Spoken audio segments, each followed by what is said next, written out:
J'ai appelé un technicien en climatisation. Il m'a écrit « Monsieur, il y a une porte cachée ». Il ne m'était jamais venu à l'esprit qu'appeler un technicien pour réparer la climatisation en pleine canicule de 46 degrés Celsius déterrerait tous les démons qui dormaient sous mon propre toit. Au début, ce n'était qu'un appareil en panne. L'air était brûlant, mais ce qui était caché dans les entrailles de ce système m'a mené à quelque chose de bien plus sombre, quelque chose de scellé derrière une porte verrouillée dans le grenier. Depuis des années. Je l'ai su quand le technicien me regardait dans les yeux, pâle comme un linge, et m'a dit « Monsieur, ce n'est pas une panne mécanique. Quelqu'un a fait ça exprès. » J'ai senti mon sang se glacer. Laissez-moi vous raconter comment une climatisation défectueuse, le message d'un inconnu et 5 lourds cadenas en acier ont brisé ma réalité en 1000 morceaux, révélant le monstre qui dormait à quelques pas de moi. Une note importante, mes chers amis. Ce récit contient des éléments de fiction tissés pour le divertissement et l'exploration de l'âme humaine. Toute ressemblance avec des personnes ou des lieux réels est pure coïncidence. Cependant, la leçon qu'il recèle porte un poids qui mérite réflexion. Mon nom est Robert Montaigne et pendant 68 ans, j'ai cru comprendre les personnes qui partageaient ma table. J'ai cru que je pouvais lire le sourire de mon épouse, deviner les besoins de mes enfants et faire aveuglément confiance à l'homme qui m'appelait papa, même s'il était entré dans la famille par mariage. Je me suis trompé sur toute la ligne. Cette histoire a pris racine au printemps 2019, bien que je l'ignorais alors. À l'époque, mon épouse Rosalie et moi venions de célébrer notre 40e anniversaire. 40 ans à bâtir une vie tranquille sous le soleil implacable d'Hermosillo, Sonora. Nous avons élevé 2 enfants, les avons vus prendre leur envol et avons économisé pour nos vieux jours.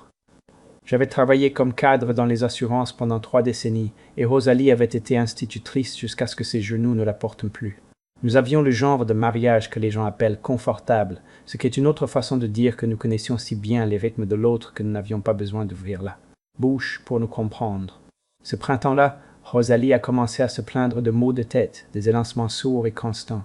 Au début, elle n'y a pas prêté attention, se frottant les tempes pendant que nous regardions le journal télévisé du soir, attribuant cela au stress. Puis est venue la fatigue, une lassitude qui lui coupait le souffle. Elle s'effondrait dans le fauteuil après être allée au supermarché, trop épuisée pour même ranger le lait dans le réfrigérateur. Je l'ai suppliée de consulter un médecin. Elle a fait des analyses de sang, des scanners. Nous sommes même allés voir un neurologue. Tout est revenu normal. Les médecins ont mis cela sur le compte de l'âge, peut-être un début d'hypertension. Ils lui ont prescrit du repos et un régime pauvre en sodium. Ce même jour-là, notre climatisation centrale est tombée en panne. À Hermosillo, où la chaleur estivale grimpe sans pitié au-delà de 46 degrés, se retrouver sans climatisation n'est pas un désagrément, c'est une condamnation à mort. J'ai appelé un technicien qui a découvert une fuite de gaz réfrigérant. Mon gendre Didier, qui avait épousé notre fille Yasmine l'année précédente, a insisté pour s'occuper lui-même de la réparation. « Je suis ingénieur en système de ventilation, beau-père », m'a-t-il rappelé avec ce large sourire qu'il avait. Économiser une belle somme, je n'ai pas discuté. La santé de Rosalie s'est flétrie au cours des mois suivants. Les maux de tête sont devenus un tourment incessant. Elle avait des vertiges, des nausées. Il y avait des matins où elle se réveillait perdue, me demandant quel jour nous étions. Je l'ai suppliée de retourner à l'hôpital, mais elle me repoussait d'un geste de la main. « Je suis juste fatiguée, Robert. Nous vieillissons. » En novembre 2019, je me suis réveillé et l'ai trouvée immobile à mes côtés. Elle était partie en silence pendant son sommeil. Le médecin légiste a diagnostiqué une insuffisance cardiaque. J'étais anéanti, mais je n'ai pas remis cela en question. Ma Rosalie avait été fatiguée si longtemps. J'ai pensé que son cœur avait simplement décidé d'abandonner. Yasmine et Didier ont été un pilier de fer durant ces jours sombres. Ils ont organisé la veillée funèbre, répondu aux appels des proches, m'ont aidé à emballer les vêtements de Rosalie. Didier me faisait à manger, me conduisait à mes rendez-vous quand le chagrin m'embrouillait la vue et que je ne pouvais même pas démarrer la voiture.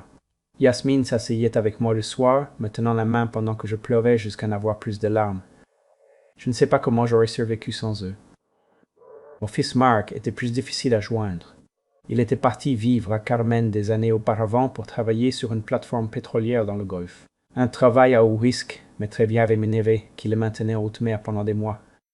Il avait réussi à venir pour les funérailles de sa mère, était resté une semaine, puis était reparti en avion. Vers la côte.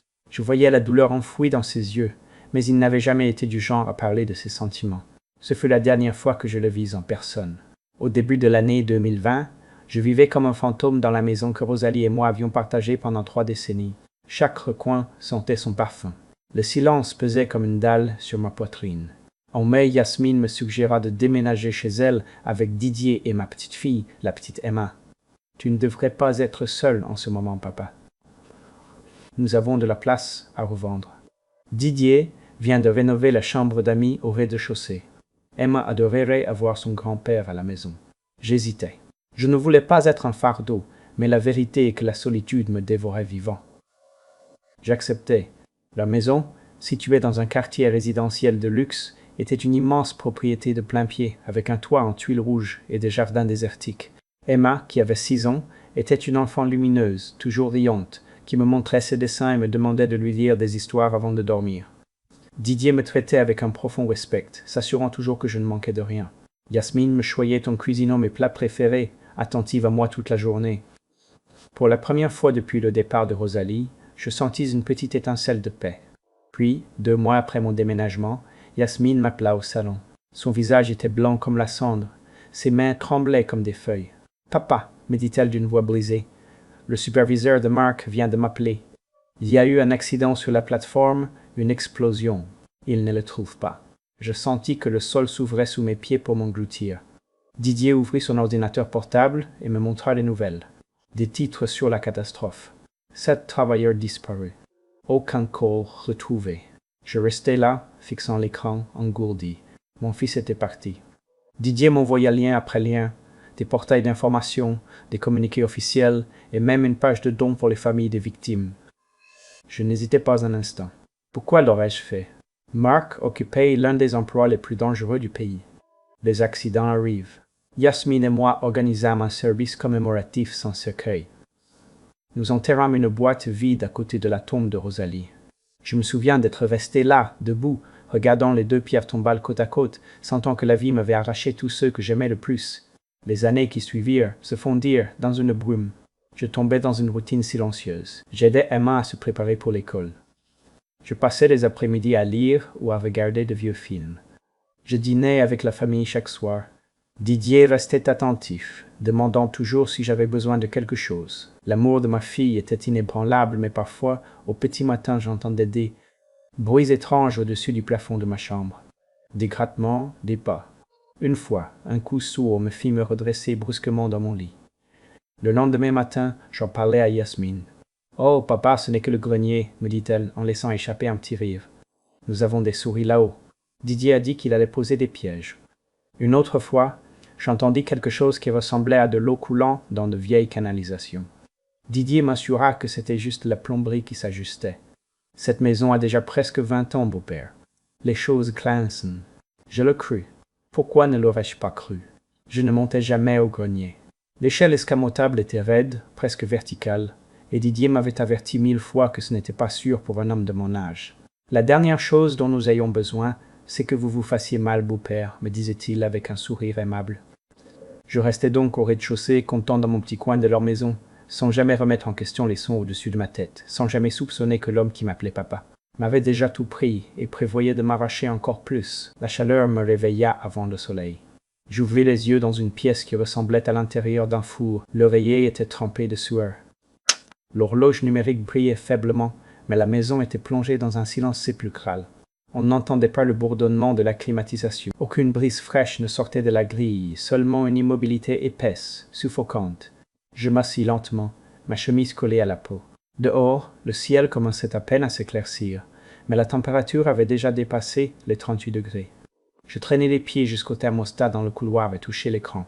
31 degrés à l'intérieur. L'intérieur, le système était mort. Je pressais des boutons, changeais les réglages, tentais de le redémarrer. Rien. Rien. L'appareil ne répondait pas. Mon premier instinct fut d'appeler Didier. Il saurait quoi faire.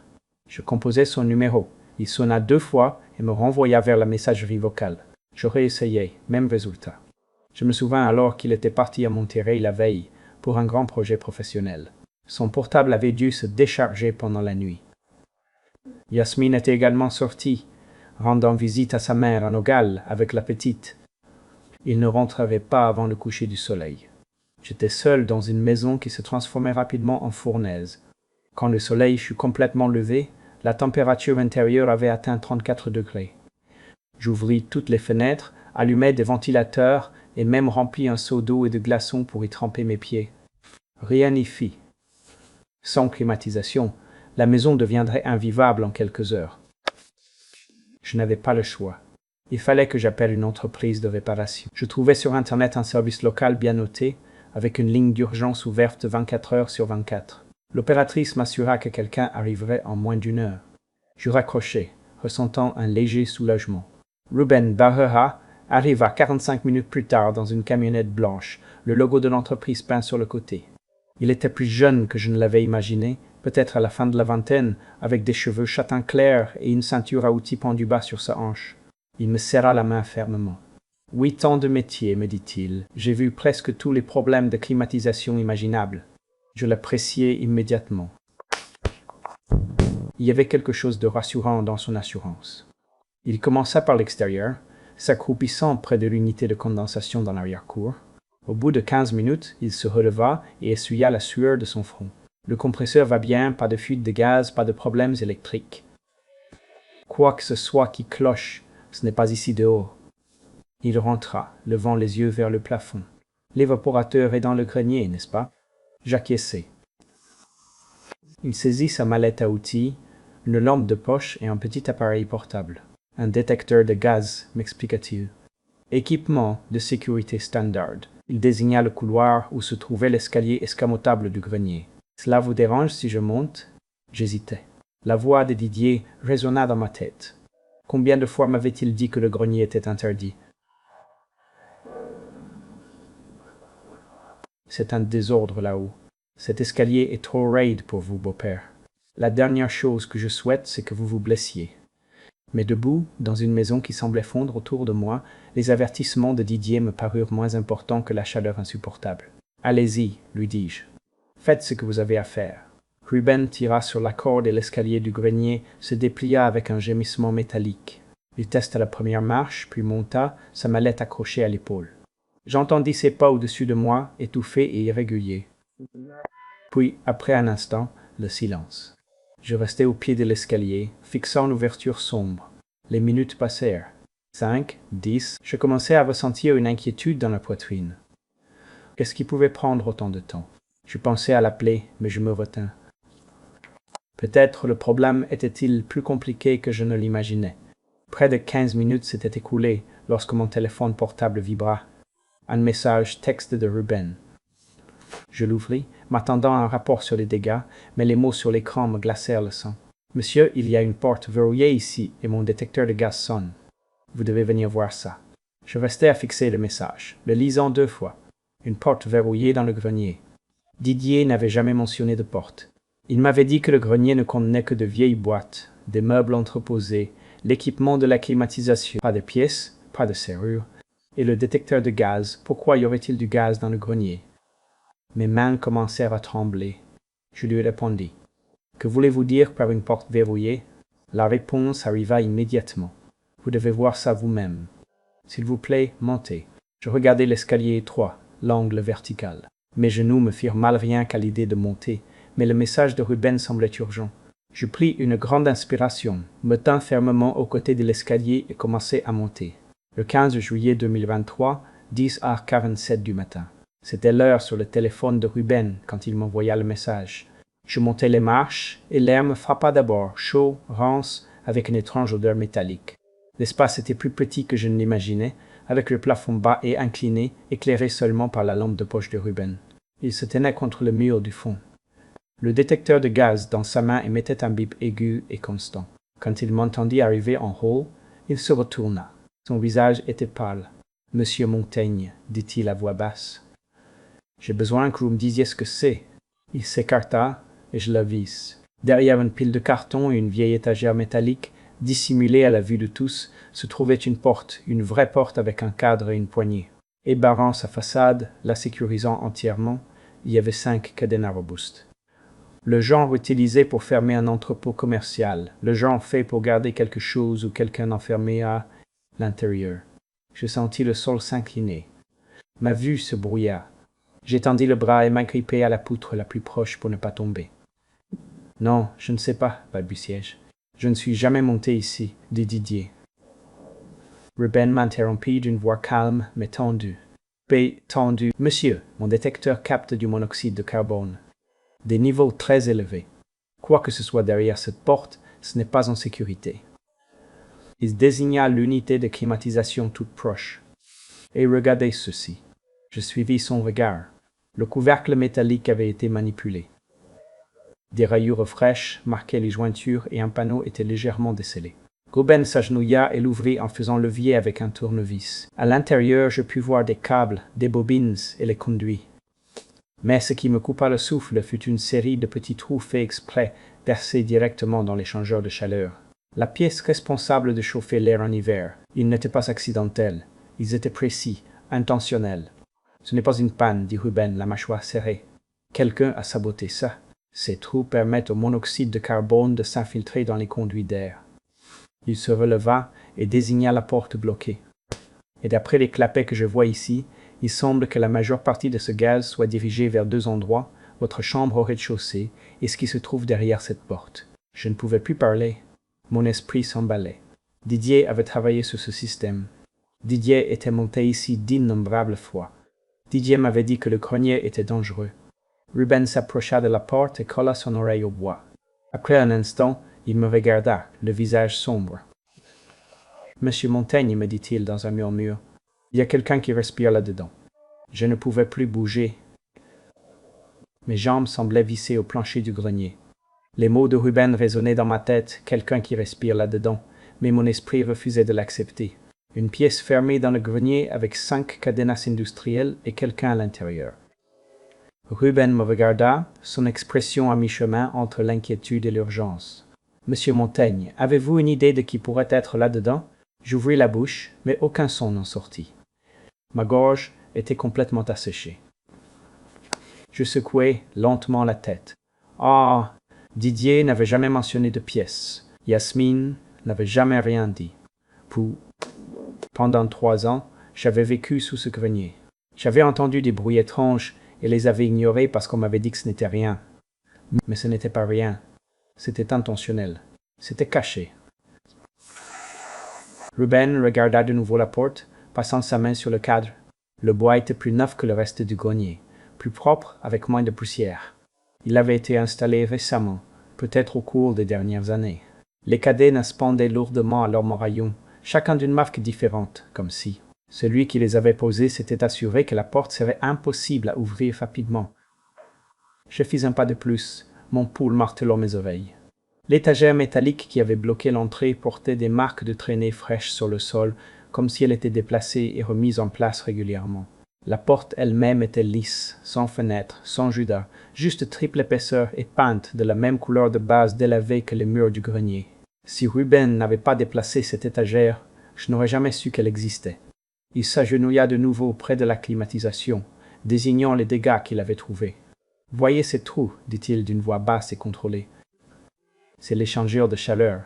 Lorsque le chauffage s'allume, il brûle du gaz naturel pour chauffer l'air, mais quelqu'un l'a percé avec une perceuse.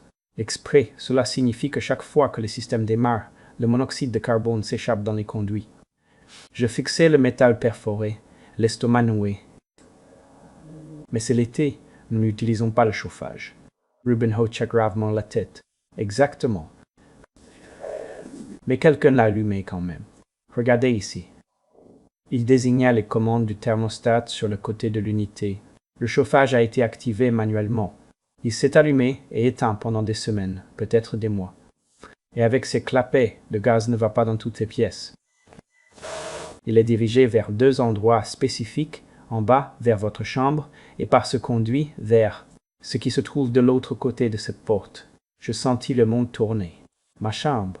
Les maux de tête que j'avais ressentis, le vertige, la fatigue que j'avais attribuée à l'âge. Ce n'était pas l'âge, c'était du poison. Combien de temps? Demandai-je d'une voix ténue. Ruben vérifia de nouveau son détecteur. D'après l'usure de ce trou et l'accumulation de suie, je dirais 2, peut-être 3 mois. Il me regarda avec sévérité. Monsieur Montaigne, ce n'est pas un accident. C'est une tentative d'homicide. Et quiconque se trouve derrière cette porte a été exposé à la même chose. Probablement plus longtemps. J'étendis la main et m'appuyai sur la poutre. Didier. Ce devait être Didier. Il était le seul à toucher à la climatisation. Il était le seul à monter ici. Mais pourquoi? Et qui était dans cette pièce? Ruben s'approcha de la porte et frappa une fois forte avec ses phalanges. « Bonjour, m'entendez-vous » Sa voix était calme, professionnelle. Aucune réponse. Il frappa de nouveau, plus fort. « Si vous m'entendez, faites du bruit, frappez à la porte, n'importe quoi. » Il n'y avait toujours rien. Je fis un pas en avant, les mains tremblantes. « Laissez-moi essayer. » Je me plaçai à côté de Ruben et collai mon oreille au bois. Au début, je n'entendais que les battements effrénés de mon propre cœur, mais ensuite, faible et entrecoupé, je le perçus. Un son rauque, étouffé. Une respiration lente, superficielle, désespérée. « Là, murmurai-je. Écoutez ça. » Ruben se pensa, et après une seconde hocha la tête. « Oui, oui, il y a quelqu'un là, et il est en très mauvais état. » La panique m'envahit la poitrine. Je reculai et élevai la voix. « Bonjour, pouvez-vous m'entendre? Si vous êtes là-dedans, dites quelque chose. Silence. Je vais essayer plus fort. La voix brisée. S'il vous plaît, si vous m'entendez, faites-le moi savoir. Nous allons vous aider. » Rien. Juste cette même respiration faible et agonisante. Ruben sortit son téléphone portable. « Je vais appeler les autorités. Nous devons ouvrir cette porte et nous avons besoin de personnel médical. Celui qui est là-dedans pourrait ne pas avoir beaucoup de temps. » « Attendez, lui dis-je, tremblant de la tête aux pieds. Je plaquai la paume de ma main contre la porte, sentant le bois rugueux. « S'il vous plaît, dis-je maintenant plus doucement, si vous m'entendez, essayez juste de dire un mot, n'importe quoi. » Pendant un long instant, il n'y eut rien. Ruben tenait son téléphone à mi-chemin de son oreille, prêt à composer.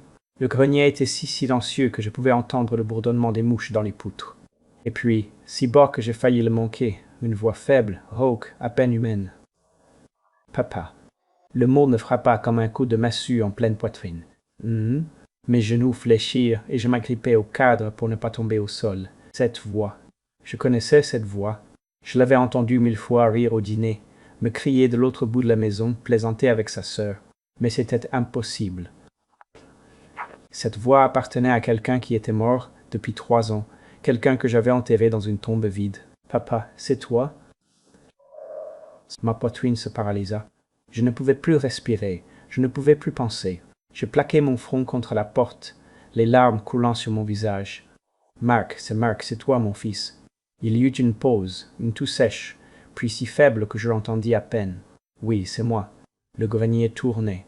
Ma vue se brouilla. Ruben me disait quelque chose, mais je ne pouvais pas traiter les mots. Tout ce que j'entendais était la voix de mon fils. Mon garçon, celui que je croyais perdu dans une explosion il y a 3 ans. Mon fils, pour qui j'avais porté le deuil, pour qui j'avais pleuré les océans, celui que je croyais parti pour toujours, était ici. Il avait été ici tout ce temps, enfermé derrière une porte, respirant du poison, s'accrochant à la vie. Et j'avais vécu dans la même maison, à un étage de distance, sans jamais le savoir. Mes jambes me lâchèrent. Un instant j'étais debout, l'instant d'après j'étais à genoux, agrippé au sol du grenier. Le bois était rugueux sous mes paumes, les échardes s'enfonçaient dans ma peau, mais je ne le sentais presque pas. J'entendais seulement la voix de mon fils, faible et brisée, résonnant dans mon âme. Ruben me saisit par l'épaule, me soutenant. « Monsieur Montaigne, respirez, juste respirez. » Mais je ne pouvais pas. Marc était vivant. Mon fils, à qui j'avais dit adieu, était enfermé à 4 mètres de moi, et j'avais pris le petit déjeuner tous les jours avec l'homme qui lui avait fait ça. La voix de Ruben coupa le brouillard. Nous devons appeler à l'aide. Déjà il sortait son téléphone, mais je levai une main tremblante. « Attendez, réussis-je à dire. « Laissez-moi appeler Didier d'abord. » Je sortis mon téléphone portable de ma poche, le laissant presque tomber. Mes mains tremblaient tellement que je pus à peine déverrouiller l'écran. Mais j'avais besoin d'entendre la voix de Didier. J'avais besoin qu'il me dise que c'était une putain d'erreur. Je composais. Ça sonna 1 fois, 2, 3 fois. Puis le répondeur. Sa voix calme et professionnelle. « Vous êtes bien chez Didier Roblin. Laissez un message, et je vous rappellerai. Je raccrochai et recomposai le même numéro, une troisième fois. Rien. Ruben me regardait, le visage tendu par l'inquiétude. Il ne répond pas. Je secouai la tête, sentant un bloc de glace s'installer dans mon estomac. Didier répondait toujours, à moins qu'il ne sache déjà, à moins qu'il ne fuit ce moment précis. « Appelez sa fille, dit Ruben à voix basse. Elle doit savoir ce qui se passe. » Je cherchai le nom de Yasmine et appuyai sur le bouton. Elle répondit à la deuxième sonnerie. « Papa, qu'est-ce qu'il y a ?» Sa voix semblait normale, inquiète, mais pas terrifiée. Je forçai les mots à sortir de ma gorge. Yasmine. Marc est vivant. Silence. 3 secondes d'un silence absolu, suffocant. Quand elle parla enfin, sa voix tremblait. « Papa, de quoi parles-tu ?»« Marc est décédé, il y a 3 ans. »« Non, le mot me sortit de l'âme. »« Il est ici, Yasmine. Il est enfermé dans le grenier. Il y a une porte, 5 cadenas. Et j'ai entendu sa voix. Il a été ici tout ce temps. » Une autre pause, puis plus bas, presque un murmure. « Ça n'est pas possible. » Ruben l'a trouvé. Le technicien de la climatisation a trouvé une porte et une fuite de monoxyde, et Marc est là-dedans. Yasmine, qu'est-ce que Didier a bien pu faire? J'entendis sa respiration se couper. Quand elle reprit la parole, sa voix était différente, tendue, prise de panique. « Papa, écoute-moi. N'ouvre pas cette porte. Tu m'entends? Ne la touche pas. Quoi? Juste attends que Didier Roblin arrive à la maison. Il t'expliquera. Ne fais rien avant qu'il ne revienne. » Je restai à fixer la porte close, les 5 cadenas, le conduit qui pompait du poison dans la pièce où mon fils pouvait à peine respirer. « Tu es sérieuse, Yasmine? Marc Montaigne est en train de mourir là-dedans. Papa, s'il te plaît. » Sa voix se brisa, et je réalisai qu'elle pleurait. Mais ce n'était ni le choc ni le soulagement, c'était la peur, une peur brute et désespérée. « Laisse Didier gérer ça. Il va arranger les choses. N'ouvre juste pas la porte. J'arrive tout de suite. Je serai là dans 2 heures. Attends-moi juste. » Quelque chose se brisa en moi. « Tu savais, n'est-ce pas? » « Tout savais. » répétai-je d'une voix plus froide que je n'avais jamais eue. « Tu savais que Marc était là-dedans? » ?»« Non, papa. Tu m'as menti pendant 3 ans. Tu l'as aidé à simuler sa mort. Tu l'as aidé à enfermer Marc dans cette pièce. Tu t'es tenu à mes côtés à ses funérailles et tu as pleuré, et tu savais tout ce temps que ce n'était pas le cas. Alors, comment ça se fait, Yasmine? » Lui criai-je d'une voix déchirée. « Dis-le-moi. » Elle pleurait maintenant ouvertement. Les mots lui sortaient en sanglots. « Papa, je ne voulais pas ça. Je ne savais pas que ça irait si loin. Didier il a dit que c'était temporaire, que nous avions juste besoin de temps, que Marc voulait tout nous prendre. Alors tu l'as enfermé dans une pièce, et tu l'as empoisonné. Je ne savais pas pour le gaz. Je te jure que je ne savais pas. Didier a dit qu'il allait juste le tenir à l'écart jusqu'à ce que nous arrangions les choses.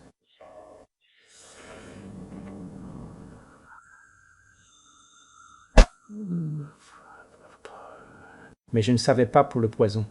Papa, je te le jure, je ne la laissais pas finir. Je coupais l'appel et jetai le téléphone contre le sol du grenier. Tout mon corps tremblait. Yasmine, ma propre fille, elle l'avait su pendant 3 ans. Elle savait, et elle n'avait rien dit.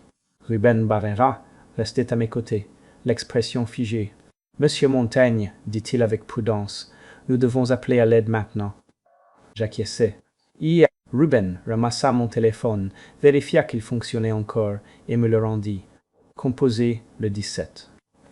Dites-leur tout. Mes mains tremblaient tandis que je composais le numéro. Il sonna une fois avant que la voix d'une femme ne réponde. 17.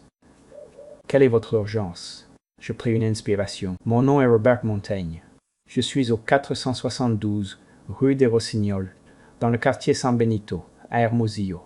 Mon fils est enfermé dans le grenier de la maison de ma fille. Il est là depuis 3 ans. Il y a une fuite de monoxyde de carbone et il est dans un état critique. Nous avons besoin de policiers et d'une ambulance immédiatement. Vous me confirmez l'adresse, monsieur? 472 rue des Rossignols, quartier San Benito, Hermosillo. Votre fils est-il conscient? Je ne sais pas. J'ai parlé avec lui à travers la porte. Il m'a répondu, mais sa voix est très faible. La porte est-elle verrouillée? Oui, elle a 5 cadenas. Nous ne pouvons pas entrer sans les couper. J'envoie des patrouilles et des ambulanciers à votre emplacement immédiatement. Ils seront là dans moins de 10 minutes. Pouvez-vous rester en ligne? Oui. Oui. Ruben s'approcha, levant son propre téléphone. L'écran enregistré. J'ai tout documenté. La porte, les niveaux de gaz, le système saboté, l'appel avec votre fille, tout. Je le regardais, ressentant une gratitude que je ne pouvais exprimer par des mots. Cet étranger venait de devenir la seule personne en qui je pouvais avoir confiance. Merci, murmurai-je. Il acquiesça. Votre fils aura besoin de chaque preuve que nous pourrons leur fournir.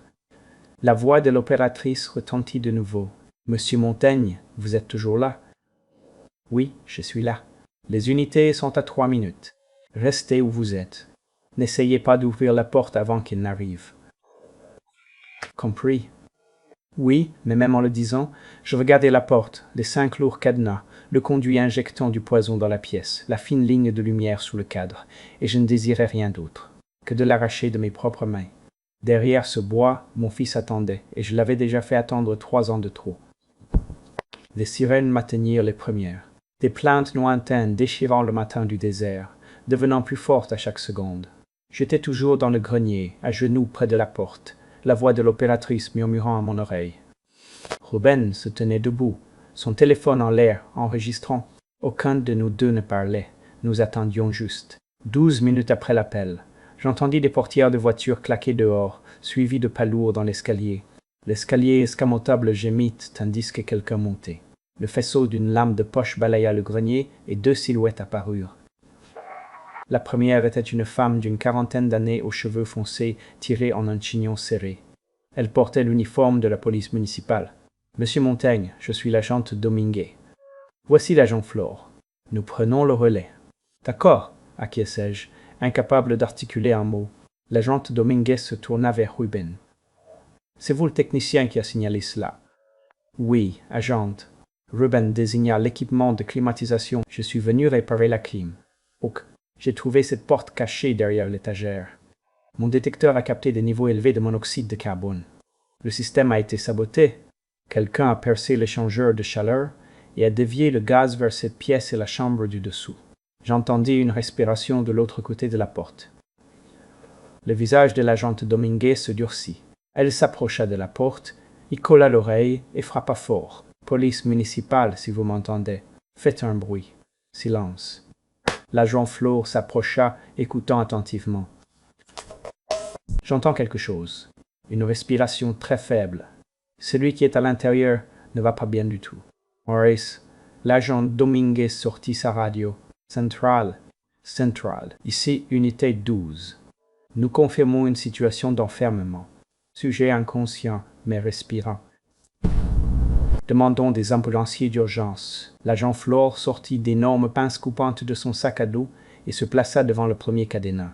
Il appuya les poignets contre sa poitrine et serra. Le métal grinça, mais tint bon. Il ajusta sa prise et tenta à nouveau. Avec un claquement sec, l'anse d'acier se brisa. Un de moins. Le deuxième cadenas était encore plus grand. L'agent Flore y mit tout son poids. Après ce qui sembla une éternité, le cadenas céda avec un bruit métallique. 2 de moins. Je regardais, les mains si serrées que mes phalanges me faisaient mal. Chaque seconde me semblait une heure. Derrière cette porte, la vie de Marc s'éteignait. Le 3e cadenas prit plus de temps. L'agente Dominguez intervint, prenant le relais. Elle plaça les lames, cala ses jambes et tira de toutes ses forces. Le cadenas finit par céder. 3 de moins. À ce moment-là, les ambulanciers étaient déjà montés. 2 hommes en uniforme bleu marine entrèrent dans le grenier, portant des mallettes médicales et un pancart pliant. L'un d'eux regarda le détecteur de gaz de Ruben. « Quels sont les niveaux? »« 40 parties par million. » « Quand je l'ai vérifié la première fois, » dit Ruben. L'ambulancier sortit une bouteille d'oxygène de sa mallette, préparant un masque. « Nous allons devoir le sortir rapidement. » L'agent Dominguez lutta avec le 4e cadenas pendant près de 5 minutes, avant que l'agent Flore ne prenne sa place. Ensemble, ils finirent par le briser. 4 de moins. L'agent Flore plaça les pinces coupantes autour du dernier cadenas, le plus grand. Il serra les poignets, les bras tremblants. Le métal grinça, mais ne se rompit pas. Il tenta encore et encore. À la troisième tentative, le cadenas céda finalement avec un bruit semblable à celui d'un coup de feu. 5 de moins. L'agent Dominguez saisit la poignée et tira. La porte s'ouvrit brusquement, et l'odeur me frappa en premier. Un air rance, de la sueur, et quelque chose d'autre que je ne puis nommer. La pièce était minuscule, d'environ 3 mètres sur 3 mètres, sans fenêtre. Dans le faisceau des lampes de poche, je le vis. Mark. Au début, je ne le reconnus même pas. La silhouette sur le lit de camp étroit était squelettique. Sa peau était d'un gris pâle, les pommettes saillantes sous des yeux creux. Ses cheveux lui tombaient au-delà des épaules, emmêlés en mèches sales. Ses vêtements pendaient sur son corps comme s'ils étaient 3 tailles trop grands. Il ne bougeait pas. Puis je vis sa poitrine se soulever et s'abaisser par halètements courts et irréguliers. Les ambulanciers me poussèrent de côté, tombant à genoux près du lit de camp. Le plus âgé posa 2 doigts sur le cou de Mark. Pôle, faible et filiforme. Nous devons agir vite. Il lui ajusta le masque à oxygène sur le visage. L'ambulancier le plus jeune lui posa des capteurs sur le doigt et la poitrine. L'écran s'illumina. Saturation à 68. La tension s'effondre. Il faut l'emmener à l'hôpital. J'entrais déjà dans la pièce, mes jambes me soutenant à peine.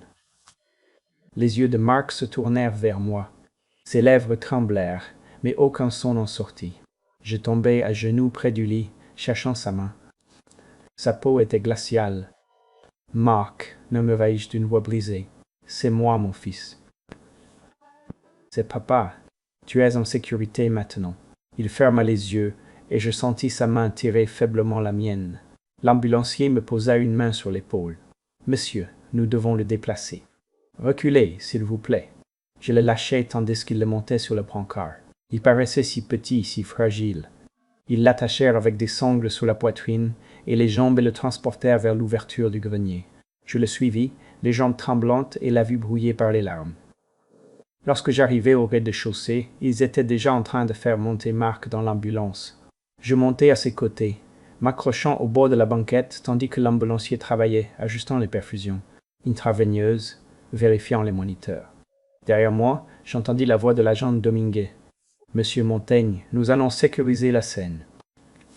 Nous devrons vous parler à l'hôpital, et nous avons besoin de localiser votre fille et votre gendre. » Je me tournai vers elle. « Trouvez-les, lui dis-je avec fermeté. »« Les deux. » Elle hocha la tête. « Nous le ferons. » Les portes de l'ambulance se refermèrent brusquement, et nous démarrâmes les sirènes hurlantes. Je regardai Mark, le masque à oxygène lui couvrant le visage. Le moniteur émettait des bips à ses côtés. Je cherchais sa main à nouveau, la tenant doucement. « Je suis là, mon fils, » lui murmurai-je. « Je ne te laisserai plus seul. » L'hôpital Saint-José s'élevait contre le ciel d'Hermosillo comme une forteresse de verre et d'acier. Il mit Mark sur le brancard, et je le suivis, engourdi et trébuchant, tandis qu'il le faisait passer à toute vitesse par les portes automatiques et les couloirs aux lumières blanches. Une infirmière m'arrêta à l'entrée des soins intensifs. « Si la famille attend ici, monsieur, les docteurs vous informeront dès que possible. » Je me laissai tomber sur une chaise en plastique dans la salle d'attente, les mains encore tremblantes. L'horloge marquait un peu plus de midi. J'avais l'impression que des semaines s'étaient écoulées depuis que je m'étais réveillé avec l'air vicié. La docteure Valérie me trouva 2 heures plus tard. C'était une femme sereine, d'une 50aine d'années, aux cheveux gris et à l'attitude calme de quelqu'un qui a passé des décennies à annoncer de mauvaises nouvelles. Elle s'assit à mes côtés, une tablette à la main. « Monsieur Montaigne, votre fils est stable. Nous avons fait des examens et je dois être honnête concernant ce que nous avons trouvé. » J'acquiesçai, me préparant au choc. Son taux de carboxyhémoglobine, qui mesure le monoxyde de carbone dans le sang, était de 43% à son arrivée. Tout niveau supérieur à 40% est mortel. Si vous l'aviez trouvé quelques heures plus tard, nous aurions une conversation très différente. Elle marqua une pause. Nous avons initié une thérapie en caisson hyperbare. Il aura besoin d'au moins 6 heures là-bas. Il va se rétablir. Son expression s'adoucit. Physiquement, oui, avec le temps. Il a perdu près de 30 kg. Il est gravement dénutri, déshydraté et présente une atrophie musculaire. Au-delà de cela, le manque prolongé d'oxygène peut causer des dommages neurologiques. Nous ne connaîtrons pas la gravité tant qu'il ne sera pas conscient et que nous ne pourrons pas lui faire passer des évaluations cognitives. Mais votre fils est un guerrier. Le simple fait qu'il soit encore en vie est un miracle. Je me couvris les yeux de mes mains. Puis-je le voir une fois le traitement terminé? Oui, oui. Barry Trace-Canford. Les 6 heures s'étirèrent comme une éternité. Lorsque l'infirmière me conduisit enfin à sa chambre, l'image me figea sur le seuil. Il était légèrement redressé dans le lit d'hôpital, avec des tubes à oxygène dans le nez et des perfusions dans les 2 bras. Son visage restait cadavérique, mais ses yeux étaient ouverts et fixés sur moi. « Papa » murmura-t-il. Je traversai la chambre, me laissai tomber sur la chaise à côté de son lit et lui pris la main. Elle était déjà plus chaude. « Je suis là, mon fils. » Les larmes coulèrent sur ses joues. « Pardonne-moi, papa. Tu n'as rien à te faire pardonner. Ce n'était pas ta faute. » Il ferma les yeux un moment, rassemblant ses forces. Quand il reprit la parole, les mots sortaient lentement. « J'ai besoin de te raconter ce qui s'est passé avant que je n'oublie. »« Prends ton temps, lui dis-je. Je ne vais nulle part. » Il acquiesça faiblement et commença. « Juillet 2020. Sarah, ma femme, était enceinte. Dites-moi, le docteur a dit qu'il y avait des complications. Elle avait besoin d'une opération d'urgence, mais l'assurance ne la couvrait pas. J'ai pris l'avion pour venir ici. Je ne t'ai pas prévenu parce que je pensais que si tu me voyais en personne, tu comprendrais à quel point c'était grave. » Sa respiration se coupa. Je suis arrivé chez Yasmine tard, vers 23 heures. Didier a ouvert la porte. Il m'a dit que tu dormais déjà, que j'attende le matin. Il m'a offert un verre d'eau, je l'ai bu, et puis plus rien. Ma poitrine se serra. Il t'a drogué. Marc acquiesça. Quand je me suis réveillé, j'étais dans cette pièce, dans le grenier. Didier est entré quelques heures plus tard, s'est tenu à la porte et m'a dit que je venais leur prendre ce qui leur appartenait, que tu avais de l'argent, des propriétés, tout ce que lui et Yasmine méritaient. Il m'a dit que si je criais, si j'essayais d'attirer ton attention, il ferait en sorte qu'il t'arrive quelque chose. Il a dit qu'il le ferait d'une manière que personne ne remettrait en question, et je l'ai cru. Il t'a utilisé pour me faire taire. Il m'apportait de la nourriture une fois par jour, le minimum pour me maintenir en vie. Une assiette avec quelque chose à travers une fente dans la porte, une bouteille d'eau, il y avait un seau dans le coin pour le reste. Sans fenêtre, sans lumière, sauf quand il ouvrait la porte. J'ai essayé de la casser. Je me suis jeté contre elle, je l'ai frappée du pied, j'ai essayé de déceler les charnières. Rien n'a servi. J'ai crié jusqu'à perdre ma voix, mais Didier ne faisait que monter le volume de la musique. Et Yasmine, chaque fois que tu m'entendais, elle te disait que c'était les souris ou la tuyauterie de la maison. Elle savait, dis-je doucement. Elle l'a su tout le temps. Les yeux de Marc se remplirent de nouvelles larmes. Après 1 an, j'ai cessé d'essayer. J'ai simplement abandonné. La chambre resta silencieuse, seulement rompue par le bip constant du moniteur cardiaque. Marc continua, sa voix s'éteignant.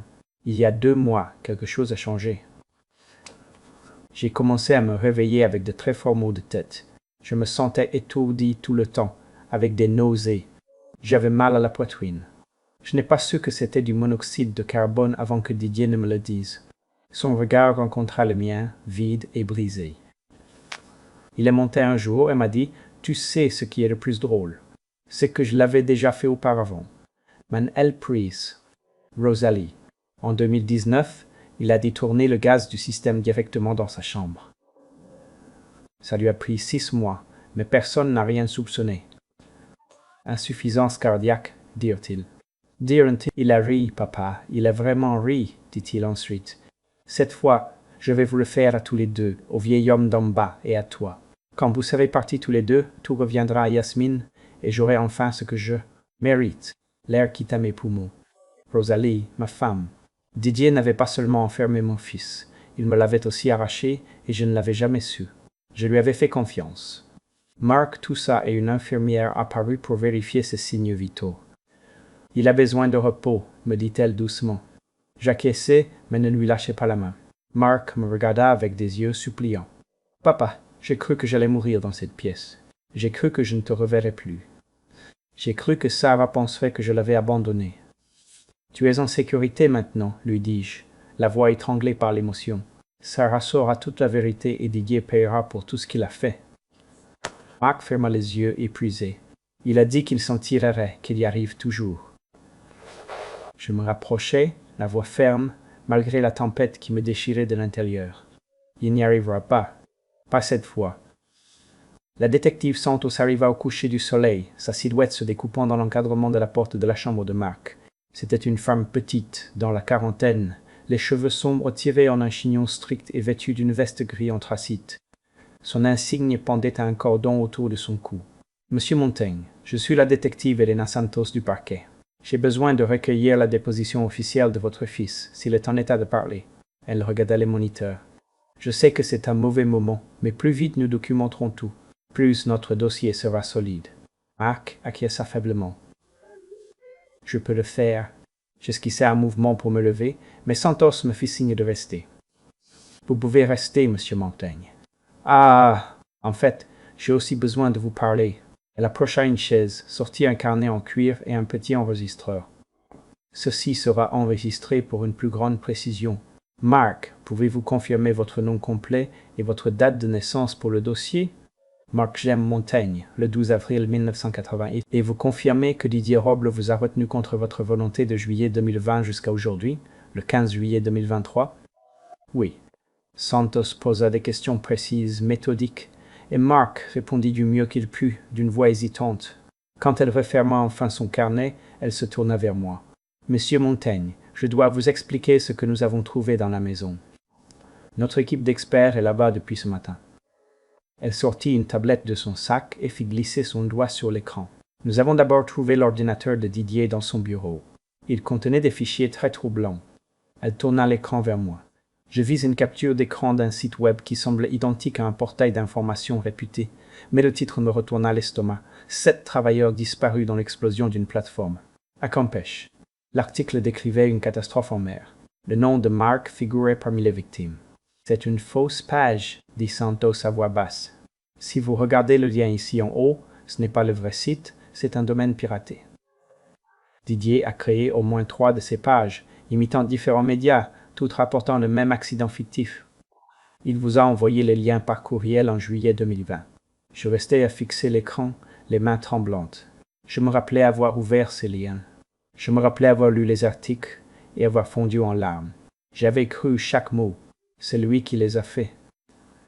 Oui, nous avons trouvé le logiciel de conception sur son ordinateur, ainsi que des brouillons des articles. Il a passé des semaines à les perfectionner. Je ne pouvais pas parler. J'avais porté le deuil de mon fils à cause de mensonges que Didier avait fabriqués sur un ordinateur. Santos continua. Nous avons également documenté le système de ventilation dans le grenier. Le technicien Ruben Barrera avait raison. Quelqu'un a saboté l'équipement délibérément. Ils ont percé l'échangeur de chaleur et ajusté les clapets pour canaliser le monoxyde vers 2 zones spécifiques, sa chambre et la pièce où il retenait Mark. Elle me montra une autre photo. Ce n'était pas un accident, c'était une tentative d'homicide. Je sentis une vague de nausée. Combien de temps cela a-t-il fonctionné?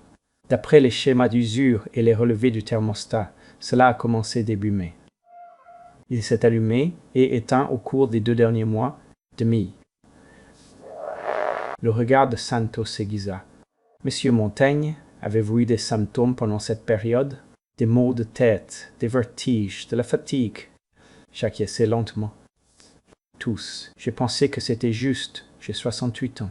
J'ai pensé que je vieillissais. » « Vous ne vieillissiez pas. On vous empoisonnait. » Sa voix fut catégorique. « La réaction rapide de M. Barrera vous a sauvé la vie. Si une semaine de plus s'était écoulée sans appeler le technicien, vous et Mark n'auriez pas survécu. » Je fermai les yeux, sentant le poids de cette vérité m'écraser. « Y a-t-il autre chose ?» dit Santos. « Nous devons parler de votre fille. » J'ouvris les yeux. Yasmine. Nous l'avons arrêtée cet après-midi à l'aéroport international d'Hermosillo. Elle tentait d'embarquer pour un vol à destination de Los Angeles. Santos m'observa attentivement. En nous basant sur l'enregistrement que M. Barrera nous a fourni de l'appel que vous lui avez passé ce matin, nous avons eu une cause probable de l'arrêter. Elle est actuellement en cellule, en attente d'interrogatoire. Elle tentait de fuir, dis-je, plus à moi-même qu'à Santos, il semblerait. Si elle fuyait ou si elle comptait revenir plus tard, nous ne le savons pas encore.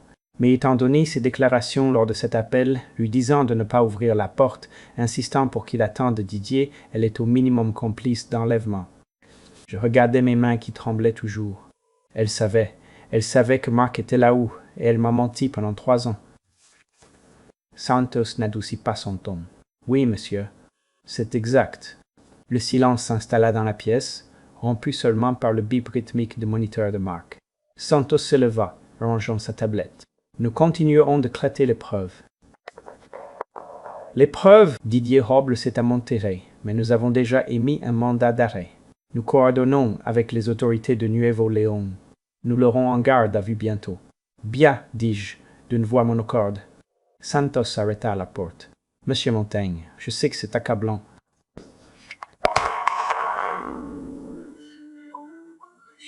Monsieur Montaigne, devais boncau et pas trefeille. Is pas de refeille. Si vous avez besoin de quoi que ce soit, de ressources, de soutien aux victimes, de thérapie psychologique, faites-le nous savoir. Merci, réussis-je à dire. Elle hocha la tête et sortit. Mark bougea un peu dans son lit, sans me quitter des yeux. Papa, tu vas bien? J'ai failli rire de l'absurdité de la question.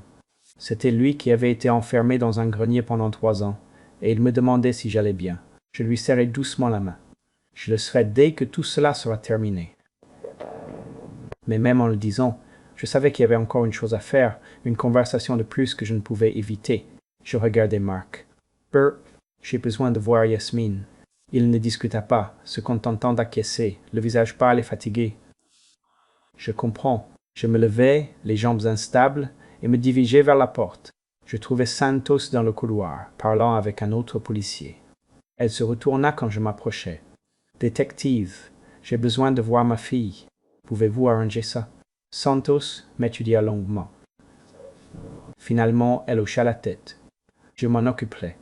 Mais, monsieur Montaigne, préparez-vous. Elle n'est pas en bon état et ce qu'elle vous dira ne sera peut-être pas ce que vous voulez entendre. Je sais, lui dis-je, mais j'ai besoin de l'entendre quand même. 2 jours après le réveil de Mark, je me retrouvai debout devant les portes vitrées du parquet avec le sentiment qu'elles allaient m'engloutir vivant. J'y conduisis seul, refusant l'offre de Santos d'envoyer une patrouille pour moi. J'avais besoin de temps pour me préparer mentalement. À l'intérieur, le hall sentait le chlore industriel et le vieux café. Santos m'attendait à l'accueil. « Monsieur Montaigne, êtes-vous sûr d'être prêt pour cela ?» J'acquiesçai, bien que je ne fusse plus sûr de rien. Elle me guida à travers un labyrinthe de couloirs jusqu'à ce que nous nous arrêtions devant une porte où était écrit « Salle d'interrogatoire 3 ». Santos se tourna vers moi, baissant la voix. « Elle est ici depuis hier. Elle est fragile. Je serai dans la pièce avec vous, mais c'est votre conversation. Si vous avez besoin d'arrêter à tout moment, dites-le simplement. Je n'aurai pas besoin d'arrêter. » Santos ouvrit la porte. La pièce était petite et froide, éclairée par des lumières blanches et agressives. Il y avait une table en métal au centre, vissée au sol. Yasmine était assise sur l'une des chaises, les poignets menottés devant elle, les mains posées sur la table. Elle leva les yeux quand j'entrai, et à l'instant où nos regards se croisèrent, elle s'effondra. « Papa » sanglota-t-elle, les larmes coulant sur son visage. « Papa, pardonne-moi. Pardonne-moi, s'il te plaît. » Je m'assis en face d'elle. Santos resta près de la porte, observant. Je ne dis rien, me contentant de regarder Yasmine. Elle avait les cheveux emmêlés, les yeux rouges et gonflés, le visage blanc et émacié. On aurait dit qu'elle n'avait pas dormi depuis des jours. « Papa, s'il te plaît, murmura-t-elle. Dis-moi quelque chose. » Je m'adossai à la chaise, gardant un ton neutre. « Savais-tu que Mark était enfermé dans le grenier depuis 3 ans ?» Elle se recroquevilla, baissant les yeux vers la table. « Oui, murmura-t-elle. »« Tu le savais et tu n'as rien dit. » Je ne pouvais pas. « Tu ne pouvais pas ?» la coupai-je, haussant la voix. « Tu ne pouvais pas prendre un téléphone? Tu ne pouvais pas me le dire? Tu ne pouvais pas appeler la police? Papa, tu ne comprends pas. Alors, fais-moi comprendre, Yasmine. » Je me penchai en avant. « Explique-moi comment tu as laissé ton frère pourrir dans une pièce dérouillée pendant que tu vivais en bas et que tu me mentais en face chaque jour. » Elle sanglota, les épaules secouées. « Didier m'a dit que c'était temporaire. Il m'a dit que Mark était apparu en voulant te manipuler, en voulant obtenir de l'argent qu'il ne méritait pas. Il m'a dit qu'il voulait juste éloigner Mark un moment. Il a dit qu'il le laisserait partir. J'ai cru que ce serait quelques semaines. Je ne savais pas que ça se transformerait en années. Et quand cela s'est transformé en années, quand as-tu décidé d'ouvrir la bouche? Son visage se tordit dans une grimace de douleur. J'avais peur. De quoi? De Didier. De Didier. Il m'a dit que si je disais quoi que ce soit, si j'allais à la police, il te ferait du mal. Il ferait du mal à Emma. Il a dit qu'il ferait passer ça pour un accident. J'étais terrifié, papa. Je ne savais pas quoi faire. Je la regardais fixement. Ainsi tu as choisi de te protéger, toi et Emma, et tu as laissé Mark souffrir. Je n'avais pas le choix. Il y a toujours un choix. Ma voix était glaciale. Tu as choisi de mentir. Tu as choisi de le couvrir. Tu as choisi de me dire que ces bruits dans le grenier étaient des souris.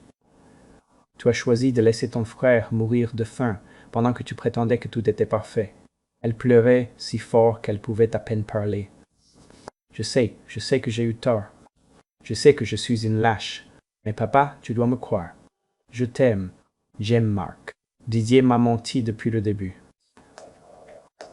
Il a fait passer Mark pour le méchant, et je l'ai cru. J'ai été stupide. Santos fit un pas en avant. Yasmine, avez-vous aidé Didier à créer les fausses nouvelles concernant l'accident de Mark? Yasmine releva brusquement la tête. Non, je ne savais rien. Je n'ai même pas su qu'il l'avait fait avant que vous ne me montriez les preuves hier. Santos prit note. Mais si vous l'avez aidé à tenir Robert éloigné du grenier, vous avez dit à votre père que ces bruits n'étaient rien. Cela fait de vous une complice d'enlèvement. Yasmine pâlit. Je ne l'ai pas vu comme ça. Je faisais juste ce que Didier me disait. Parce que j'avais peur de lui. Vraiment? Insista Santos. Oui. Oui, la voix de Yasmine n'était qu'un filet. J'avais peur de ce qu'il ferait si je ne l'écoutais pas. Je l'observais, cherchant un signe de la fille que j'avais connue. Mais tout ce que je vis était une étrangère. Une femme qui avait choisi la peur plutôt que le courage, la complicité plutôt que la vérité. Je me levai, repoussant ma chaise. « Papa, attends. » Yasmine tendit les bras aussi loin que les menottes le lui permettaient. « S'il te plaît, ne pars pas, s'il te plaît. » Je la regardai de haut, et pour la première fois de ma vie, je ne ressentis rien en voyant ma fille. Ni amour, ni colère, juste un vide profond. Tu as raison sur une chose, Yasmine. Yasmine, tu es une lâche. Son visage se tordit de douleur et de nouvelles larmes débordèrent. Papa, s'il te plaît, je me tournai vers Santos. Où est Didier? L'expression de Santos s'assombrit. Nous ne le savons pas. Après l'arrestation de Yasmine, quelqu'un a dû le prévenir. Il était censé revenir de Monterrey hier, mais il n'est jamais arrivé. Son téléphone est éteint et il n'a pas utilisé ses cartes. Nous avons émis le mandat et la garde nationale ainsi que les polices d'État de recherche, mais pour l'instant la terre l'a englouti. Il est en fuite, c'est ce qu'il semble. Je me tournai vers Yasmine une dernière fois. Elle était affalée sur sa chaise, pleurant sur ses mains menottées. Je sentis une étincelle de quelque chose, de la pitié, peut-être, ou le deuil de la fille que j'avais perdue, mais ce ne fut pas suffisant pour me faire rester. Je marchai vers la porte et Santos me suivit, laissant Yasmine seule dans cette pièce glaciale. Dans le couloir, je m'arrêtai et m'appuyai contre le mur. Santos se tint à mes côtés. « Vous allez bien, monsieur Montaigne ?»« Non, dis-je avec honnêteté, mais je vais mieux quand ils attraperont Didier. » Santos hocha la tête. « Nous allons le trouver.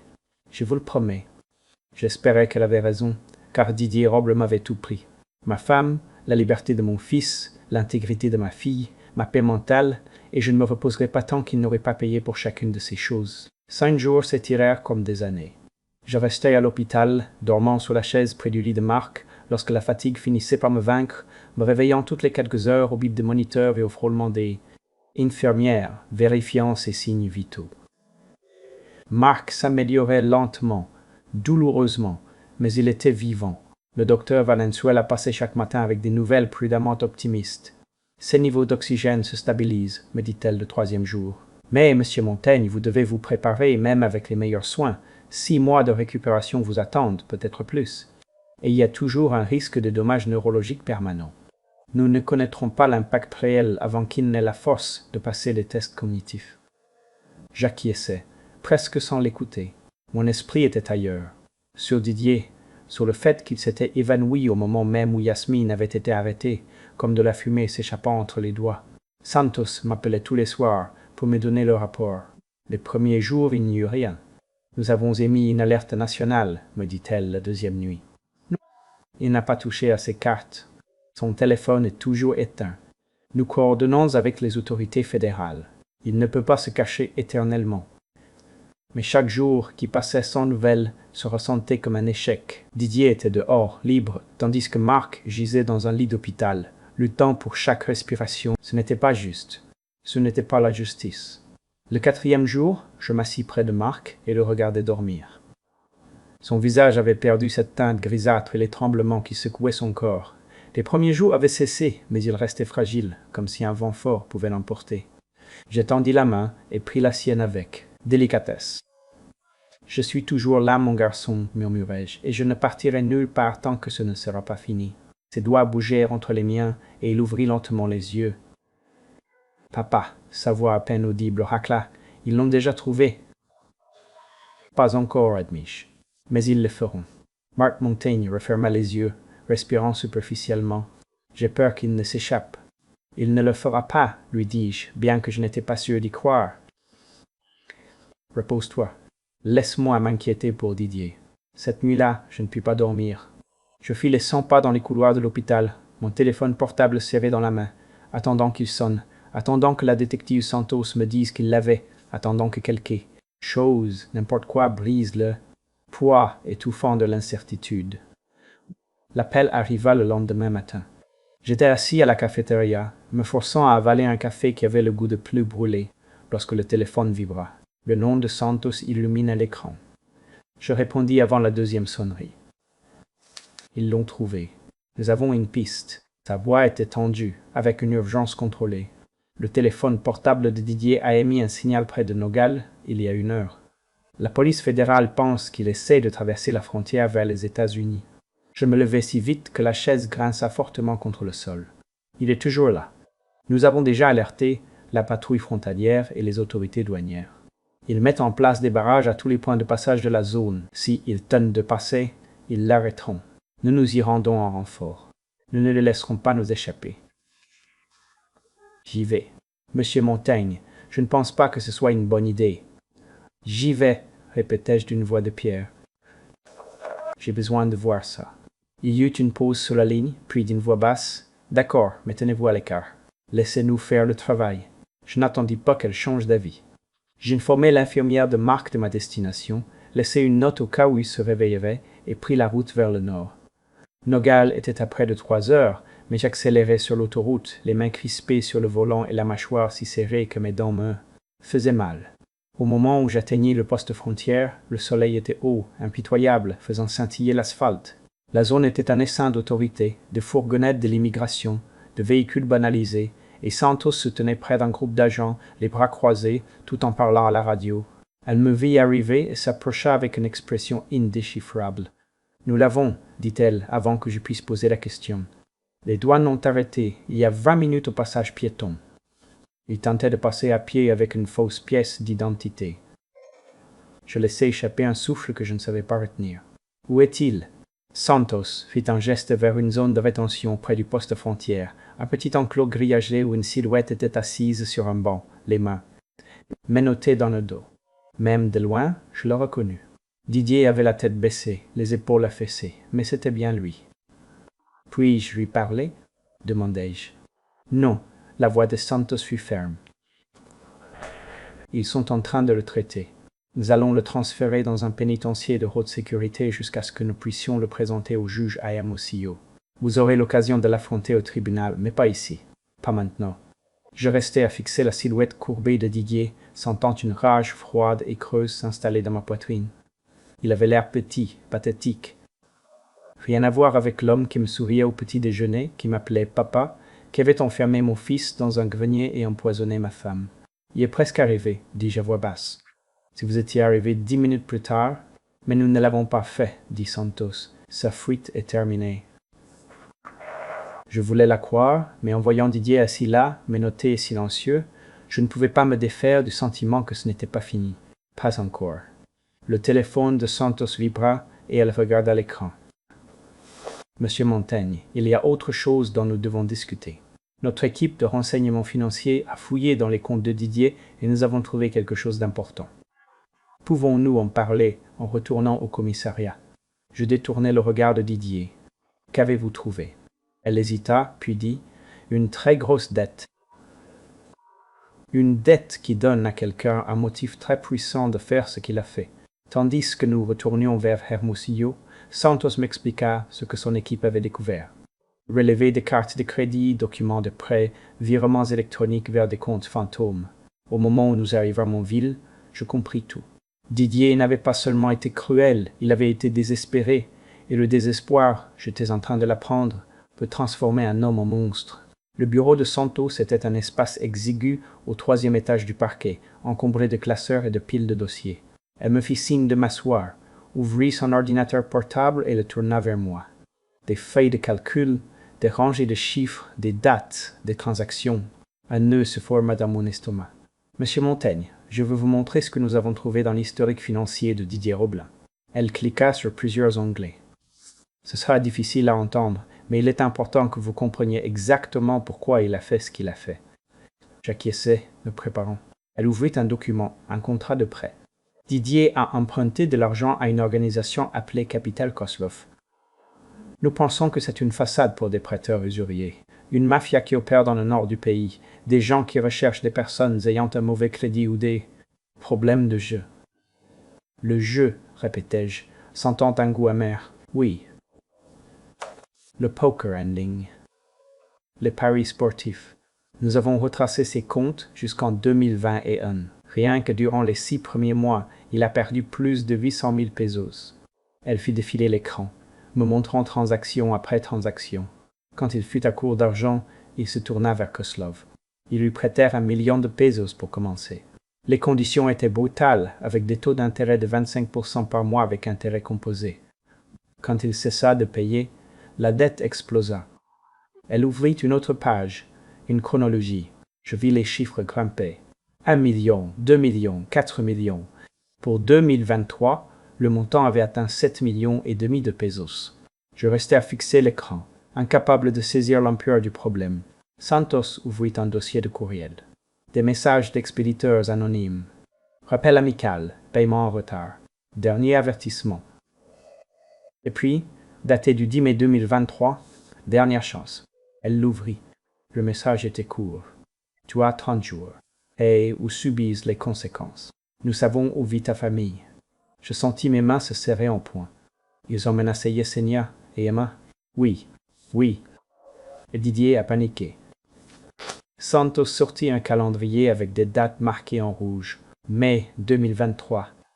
Le même mois où il a reçu cette menace, c'est là que le chauffage du grenier a été saboté.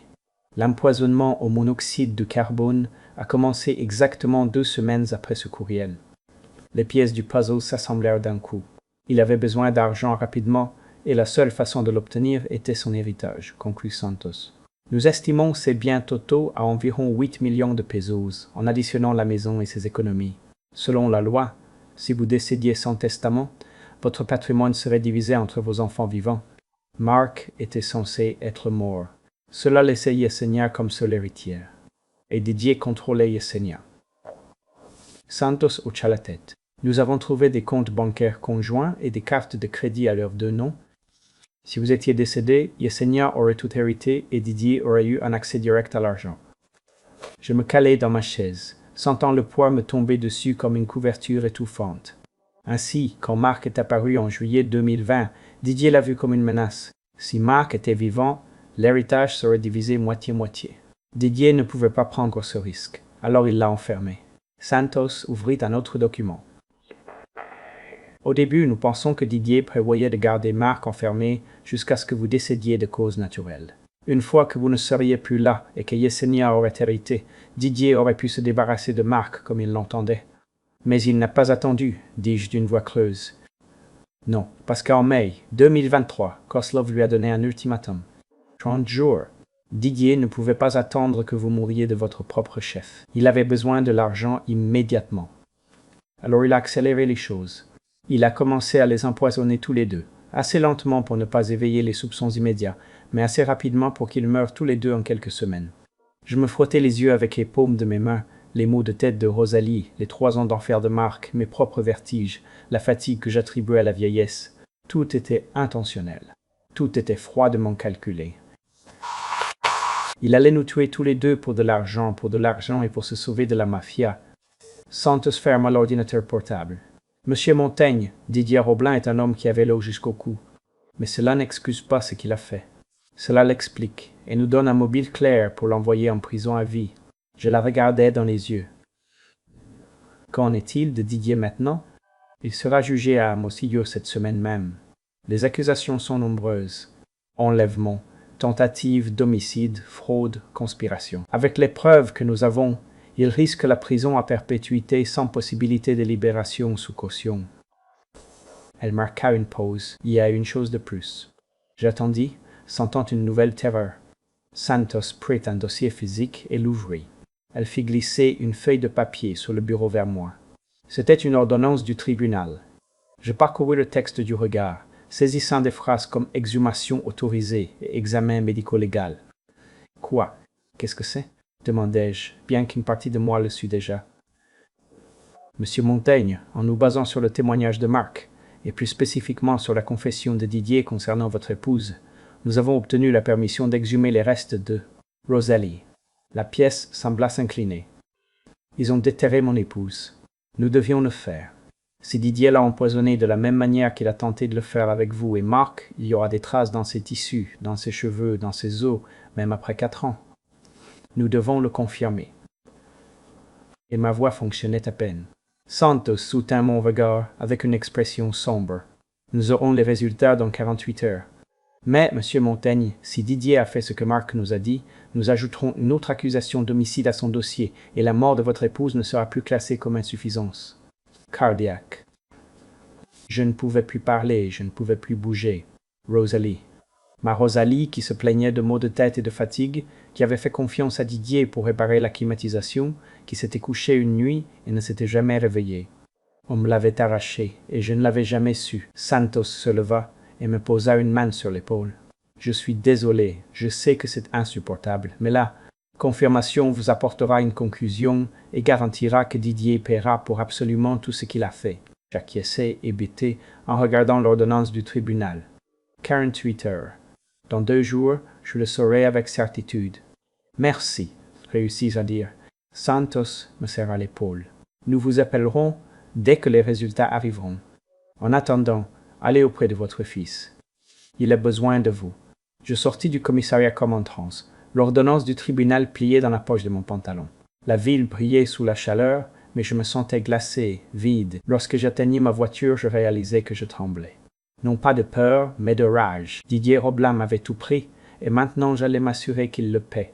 Une semaine plus tard, je me tenais au bord du cimetière des Oliviers sous un ciel si bleu qu'il faisait mal aux yeux de le regarder.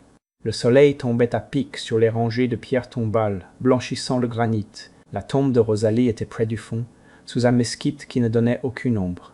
J'avais choisi cet endroit, il y a 4 ans, parce qu'il était calme, paisible. Maintenant, cela ressemblait à la scène d'un crime.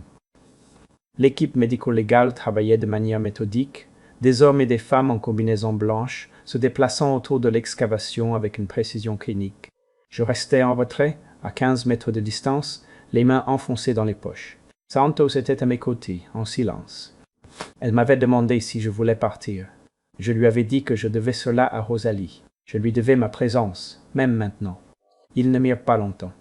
Ils soulevèrent le cercueil avec précaution, le placèrent dans un véhicule de transport et l'emmenèrent pour les analyses. Je ne la vise pas. Je ne voulus pas le faire. La Rosalie dont je voulais me souvenir était la femme qui riait de mes mauvaises blagues, qui plantait des tomates dans le jardin chaque printemps, qui me tenait la main au cinéma. 2 jours plus tard, j'étais assis sur la chaise à côté du lit de Marc, regardant le coucher de soleil par la fenêtre lorsque mon téléphone portable vibra. Le nom de Santos apparut sur l'écran. Je répondis immédiatement. « Monsieur Montaigne, dit-elle d'une voix ferme mais lourde, les résultats du laboratoire sont arrivés. » Je fermai les yeux. « Dites-moi, l'analyse des cheveux et du tissu osseux de Rosalie révèle des niveaux extrêmement élevés de monoxyde de carbone. » Il y a un schéma d'accumulation d'environ 6 mois en 2019. Les niveaux sont cohérents avec une exposition chronique à de faibles doses. Exactement ce que nous avons trouvé dans votre cas et celui de Marc. Elle marqua une pause. Monsieur Montaigne, votre épouse a été empoisonnée, lentement et délibérément, pendant une période de 6 mois.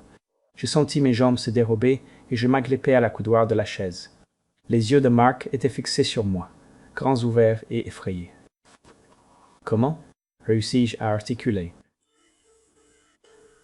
Nous pensons que Didier a saboté le système de climatisation de votre maison au début de 2019, avant que vous n'aménagiez avec lui et Yasmine. Il a percé l'échangeur de chaleur et a dévié le monoxyde vers la chambre de Rosalie. Cela aurait été presque indétectable, juste assez pour provoquer des symptômes comme des maux de tête et de la fatigue. Avec le temps, l'exposition l'a affaiblie et une nuit, les niveaux ont atteint leur maximum. Elle est décédée pendant son sommeil. Le médecin légiste a conclu à une insuffisance cardiaque, ce qui est très courant dans les cas d'intoxication sévère au monoxyde. Sans un examen toxicologique spécifique, il n'y avait aucun moyen de le savoir. Je me remémorais cette année-là. Rosalie se plaignant de sa tête, des visites chez le docteur qui n'avaient servi à rien, et Didier. Didier qui était venu nous aider avec la climatisation, qui demandait comment allait Rosalie. Il la surveillait, dis-je d'une voix creuse, s'assurant que cela fonctionnait. Oui, dit Santos à voix basse. Il surveillait le processus. Quoi? Le mot me sortit comme une éraflure. Pourquoi, Rosalie? Nous pensons que c'était un test. Didier s'est marié avec Yasmine en 2018, un an avant le décès de Rosalie. À ce moment-là, il était déjà endetté. Si Rosalie mourait, vous seriez seul, vulnérable. Il pourrait se positionner comme le gendre inquiet, gagner votre confiance et, à terme, avoir accès à votre argent. Et en s'en prenant d'abord à Rosalie, il a appris à utiliser le monoxyde comme une arme. Il a perfectionné sa méthode. Je me couvris le visage d'une main, essayant de ne pas m'effondrer. J'avais laissé pratiquer sur mon épouse. Je l'avais invitée chez nous. Je l'avais remercié d'avoir réparé la climatisation. Monsieur Montaigne, vous n'aviez aucun moyen de le savoir. Didier est un maître de la manipulation. Il a trompé tout le monde, les docteurs, les voisins, même la police à l'époque. Vous n'êtes pas responsable de cela. Mais je la ressentais. J'avais laissé Rosalie souffrir pendant 6 mois, pensant que c'était le stress lié à l'âge. Je l'avais laissée mourir dans notre lit pendant que je dormais dans l'autre pièce, ignorant de tout. Je l'ai pleuré, je l'ai enterrée, et j'ai continué ma vie, sans jamais soupçonner que l'homme assis en face de moi à Noël lui avait ôté la vie. Monsieur Montaigne, la voix de Santos me ramena à la réalité. Vous êtes toujours là? Oui, dis-je, bien que ma voix ne ressemblât pas à la mienne. Je suis là. Il y a encore une chose. Avec ces nouvelles preuves, nous modifions les chefs d'accusation de Didier. Il fera désormais face à 3 chefs d'accusation d'homicide volontaire avec préméditation, un consommé pour Rosalie et 2 tentatives pour vous et pour Marc. Ajouté au chef d'accusation d'enlèvement, il risque la prison à perpétuité sans aucune possibilité de libération. Le ministère public est confiant que nous avons un dossier en béton.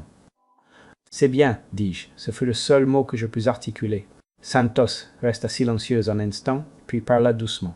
Je sais que cela ne la ramènera pas, mais cela signifie que la mort de Rosalie ne sera plus enregistrée comme un infarctus. Elle sera reconnue comme une victime et Didier payera pour ce qu'il lui a fait. J'acquiesçai, bien qu'elle ne pût me voir. Merci. Prenez bien soin de vous, monsieur Montaigne, et de votre fils. Je raccrochai et restai à fixer le téléphone. Marc m'observait, pâle. Papa, dit-il doucement. C'était lui. Oui, lui dis-je d'une voix brisée. C'était lui. C'est lui qui l'a emporté. Les yeux de Marc se remplirent de larmes, et il détourna le regard, les mains tremblantes. Pardonne-moi, papa. Je suis tellement désolé. Ce n'est pas ta faute, lui dis-je. Mais les mots sonnaient creux, car quelqu'un était coupable, et ce quelqu'un était enfermé dans une cellule, attendant son procès. Je me levai et marchai vers la fenêtre, observant les lumières de la ville qui commençaient à scintiller au crépuscule. Quelque part dehors, Didier Roblin était assis dans une cellule, pensant probablement qu'il pourrait s'en sortir grâce à son bagout, mais il ne le pourrait pas. Pas cette fois.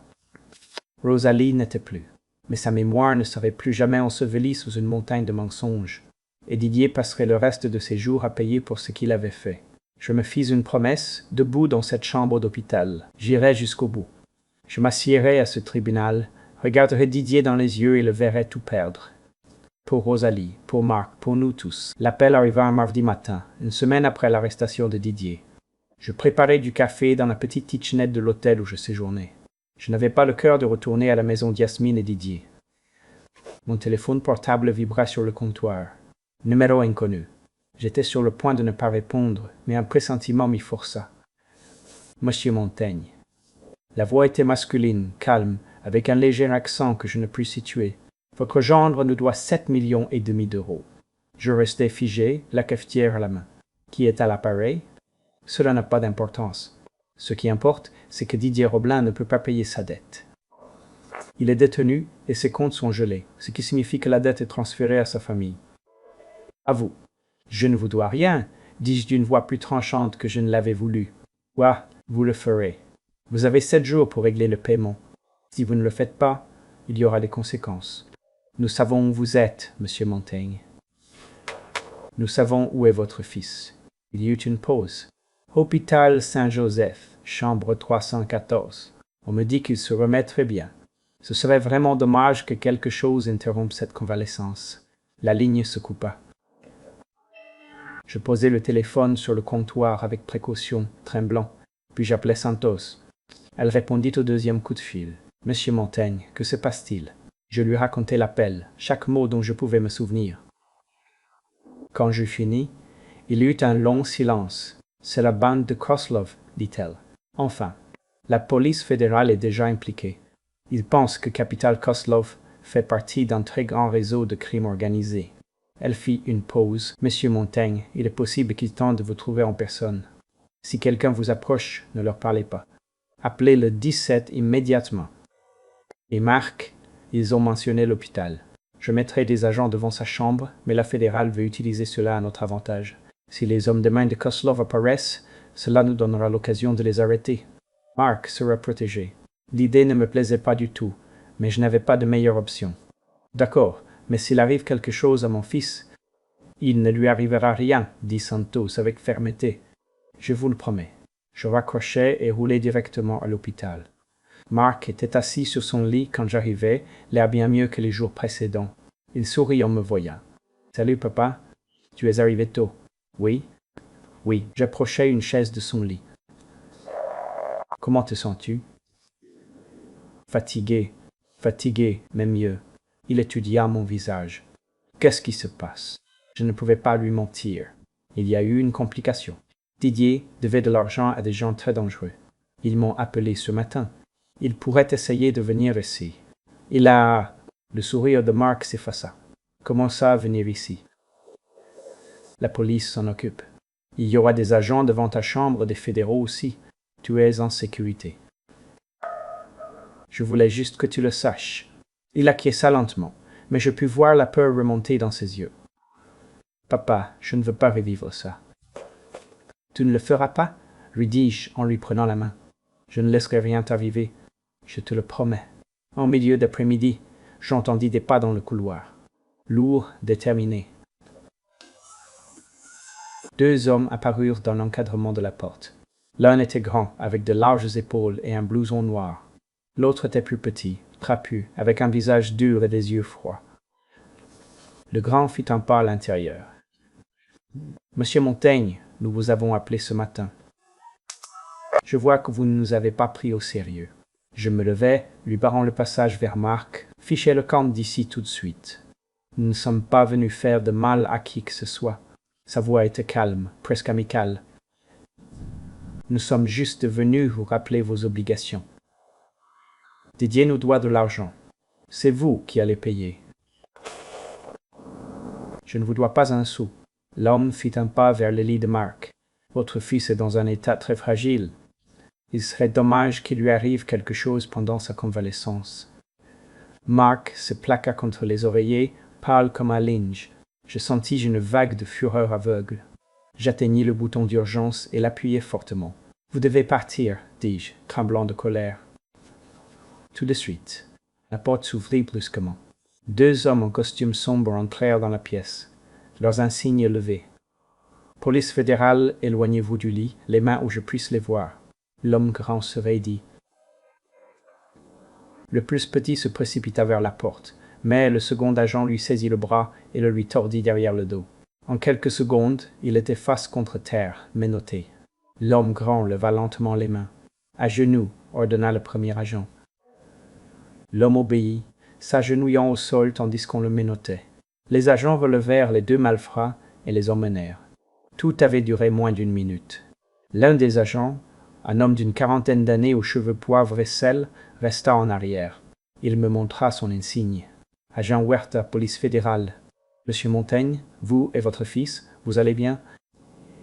J'acquiesçai, bien que mon cœur me battît encore à 100 à l'heure. Mark semblait sur le point de vomir. « Qu'est-ce qui vient de se passer ?»« Nous traquons l'opération de Koslov depuis 6 mois, » expliqua Huerta. « Quand la détective Santos nous a informés de la menace ce matin, nous avons placé des agents infiltrés à l'hôpital. Ces deux-là sont de simples collecteurs de dettes, mais ils nous donneront la pression dont nous avons besoin. Nous avons déjà identifié le chef Victor Koslov depuis la frontière. Avec cette arrestation, nous avons une cause probable pour l'appréhender. » Je m'affalai sur la chaise. « Alors, c'est fini ?»« Pas encore, mais bientôt. » Huerta regarda Mark.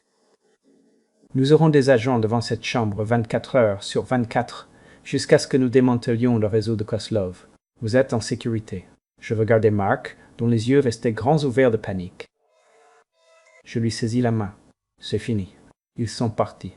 Tu es en sécurité. » La voix de Mark n'était qu'un murmure. « Papa, j'ai eu très peur. »« Je sais, mais c'est fini. »« Mais c'est fini. » L'agent Huerta fit un pas vers la porte. « Monsieur Montaigne, une dernière chose. Victor Koslov sera en détention dans moins de 48 heures. Quand cela arrivera, cette dette disparaîtra. Les mauvaises décisions de Didier ne sont pas votre responsabilité. »« Merci, agent, lui dis-je. » Huerta acquiesça et sortit. Un officier en uniforme resta de garde à la porte. Je restai près de Mark, lui tenant la main jusqu'à ce que sa respiration se calme. « Papa, » me dit-il après un long silence. « Qu'y a-t-il » ? Je ne crois pas pouvoir supporter beaucoup plus de ça. Je lui serrai la main avec tendresse. « Tu n'auras pas à le faire. Nous sommes presque tirés d'affaire. Je te le jure. » L'appel arriva une semaine plus tard, très tôt, alors que je préparais le petit déjeuner dans la cuisine d'une maison sécurisée. Mark dormait encore. Il dormait beaucoup ces jours-là. Son corps se remettait de 3 années d'enfer. Quand mon téléphone portable vibra et que je vis le nom de Santos, je sus immédiatement que c'était de mauvaises nouvelles. « Monsieur Montaigne, » dit-elle d'une voix tendue. Didier s'est échappé. Je lâchai la spatule. Ma main commença à trembler. Comment ça, il s'est échappé? Ce matin, pendant le transfert de la prison au tribunal d'Hermosillo, il était dans le fourgon blindé quand un semi-remorque les a percutés par l'arrière. Un choc très violent a provoqué un carambolage. Dans le chaos, pendant que les officiers sécurisaient la zone et que les ambulanciers arrivaient, Didier s'est éclipsé. Il était menotté, mais nous avons trouvé les menottes coupées à un demi-kilomètre de là. Quelqu'un l'attendait avec des outils. Je m'appuyais sur le comptoir de la cuisine. Comment est-ce possible? Vous m'aviez dit qu'il serait transféré en toute sécurité. Nous pensons que c'était planifié, dit Santos, frustré. Le chauffeur du semi-remorque s'est enfui avant qu'il ne puisse l'interroger. Nous enquêtons pour savoir si le réseau de Koslov l'a aidé à s'échapper. Dans tous les cas, il a eu de l'aide, ce qui veut dire qu'il est en liberté. Oui, toutes les forces de l'ordre le recherchent, la garde nationale, la police fédérale, la police d'État. Mais jusqu'à ce que nous le trouvions, vous et Mark courez un risque très grave. Nous allons vous déplacer vers un endroit sûr immédiatement. Je regardai vers le couloir où la porte de la chambre de Mark restait fermée. Quand? Dans moins d'1 heure. Faites des bagages légers. Les agents sont déjà en route. L'agent Huerta et une femme que je ne connaissais pas, l'agent Trecal Moral, arrivèrent 40 minutes plus tard. Ils nous ont déplacés rapidement et en silence, installant Mark Montaigne dans un fauteuil roulant et nous emmenant vers un complexe d'appartements très discret dans le nord de la ville. L'appartement se trouvait au rez-de-chaussée, avec des portes blindées et les épais rideaux déjà tirés. L'agent Huerta nous expliqua les protocoles de sécurité. 2 agents seraient dehors en permanence. N'ouvrez la porte que si vous entendez le code Aube dans le désert. Si vous avez besoin de quoi que ce soit, appelez ce numéro. Il me tendit un téléphone prépayé de ceux qui sont intraçables. Mark était assis dans son fauteuil roulant, le regard fixé sur le sol. Il n'avait pas prononcé un seul mot depuis que nous étions partis. Je m'accroupis devant lui. « Ça va ?» Il me regarda, le visage blanc comme un linge. « Papa, et s'il nous trouve ?» Je voulais lui dire que c'était impossible, mais la vérité c'est que je n'en savais rien. Didier avait trompé tout le monde pendant des années. Il m'avait enlevé ma femme sans que personne ne se doute de rien. Il avait enfermé mon fils dans un grenier, et maintenant il était dehors, désespéré et dangereux. « Il ne le fera pas, lui dis-je avec une assurance que je ne ressentais pas. Les agents fédéraux savent ce qu'ils font. Ici, nous sommes en sécurité. » Mark hocha la tête, mais je vis la peur dans ses yeux. Cette nuit-là, je ne pus pas dormir. Je restais assis dans le petit salon, le téléphone jetable posé sur la table basse, attendant qu'il sonne. J'attendais que Santos m'appelle pour me dire qu'il l'avait arrêté, mais l'appel ne vint jamais. 2 jours passèrent. Mark se sentit un peu mieux. Il pouvait déjà se déplacer sur de courtes distances dans son fauteuil roulant. Nous passions la majeure partie du temps en silence, la télévision allumée sans y prêter attention. L'agente morale se manifestait 2 fois par jour sans donner de nouvelles. Nous continuons de chercher. C'était tout ce qu'elle disait. Au 3e matin, le téléphone prépayé sonna enfin. Monsieur Montaigne. La voix de Santos semblait épuisée. Nous avons découvert quelque chose. Didier avait un téléphone de contrebande au pénitencier avant de s'évader. Il l'a utilisé pour contacter Yasmine. Ma poitrine se serra. Quand? Nous avons retracé l'appel hier, mais il s'est déjà débarrassé du téléphone. Il a exigé de Yasmine 1 million de pesos, de quoi disparaître. Elle a refusé, lui disant qu'elle était détenue et qu'elle n'avait pas accès à l'argent. Santos hésita. Santos hésitait et il l'a menacé. Il a spécifiquement menacé Emma. La pièce sembla tourner. Emma, la fille d'Yasmine, âgée de 6 ans, ma petite fille. Que lui a-t-il dit?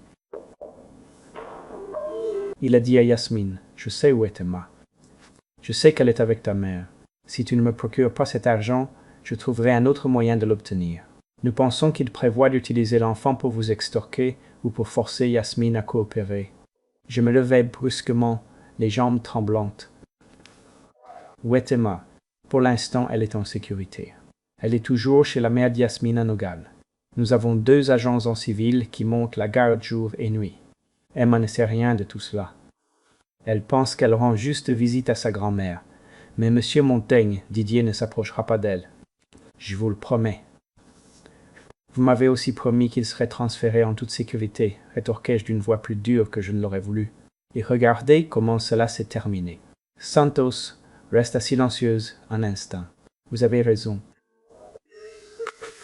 Je ne peux rien garantir, mais nous faisons tout ce qui est humainement possible.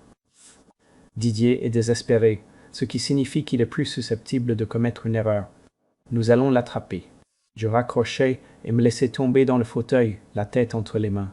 Mark était debout dans le couloir, m'observant. « Papa, dit-il doucement. »« Que s'est-il passé ?» Je lui parlais du téléphone d'Emma, de la menace de Didier. Mark pâlit. « Il va s'en prendre à une enfant. »« Il est acculé, lui dis-je. C'est un homme qui n'a plus rien à perdre. » Mark s'assit à mes côtés, tremblant. « Que faisons-nous » ?»« Attendre, dis-je, bien que le mot eût un goût de cendre. Laissez les agents fédéraux faire leur travail et prier pour qu'ils le trouvent avant qu'ils ne trouvent Emma. » Mais même en le disant, je ne pouvais pas me sortir de la tête l'image de Didier. Dangereux, désespéré, prêt à tout pour survivre. Il m'avait pris ma femme, avait emprisonné mon fils et menacé maintenant ma petite fille. Je pensais aux promesses que j'avais faites à Mark, qu'il était en sécurité, que Didier ne pourrait plus lui faire de mal. Et je me demandais combien d'autres promesses seraient brisées avant que tout cela ne se termine. Santos m'appela 3 jours après l'évasion de Didier. « Monsieur Montaigne, je crois que nous avons un moyen de l'attraper, mais j'ai d'abord besoin de votre permission. » J'étais dans la maison sécurisée. Mark dormait dans l'autre pièce. Quel genre de moyen, détective? Yasmine est prête à coopérer. Je m'assis lentement, m'accrochant au bord de la table de cuisine. Coopérer? Comment? Didier l'a contacté de nouveau. Il est pressé par l'argent. Nous voulons utiliser cela. Yasmine acceptera de le rencontrer pour lui remettre l'argent liquide. Nous aurons des agents positionnés. Quand il apparaîtra, nous l'arrêterons. Nous l'arrêterons. Vous voulez utiliser ma fille comme appât? Je veux lui donner l'occasion de faire ce qui est juste, dit Santos prudemment. Elle est terrifiée à l'idée que Didier s'en prenne à Emma. C'est sa façon de protéger sa fille. Mais j'ai besoin que vous fassiez partie de la conversation. Pouvez-vous venir au bureau de la police fédérale? Je ne voulais pas revoir Yasmine. La dernière fois que je m'étais assis en face d'elle, j'étais parti avec un sentiment de vide. Mais si ce plan pouvait mettre fin à la menace de Didier, je devais tenter le coup. Je serai là dans 1 heure. Les bureaux de la police fédérale à Hermosillo étaient un bâtiment stérile, tout de verre et de béton. Santos m'accueillit à l'entrée et me conduisit à travers les filtres de sécurité jusqu'à une salle de réunion au 3e étage. Yasmine était déjà là, assise à une longue table, les mains menottées devant elle. Elle semblait plus mince que dans mes souvenirs, le visage pâle et émacié. Quand elle me vit, ses yeux se remplirent de larmes. « Papa, » murmura-t-elle, « merci d'être venu. » Je m'assis en face d'elle, gardant une expression neutre. L'agent Huerta était près de la porte, les bras croisés, observant. Santos s'assit à mes côtés. « Yasmine a accepté de nous aider à capturer Didier, » commença Santos. « Voici le plan. Didier l'a contacté il y a 2 jours, lui exigeant 1 million de pesos.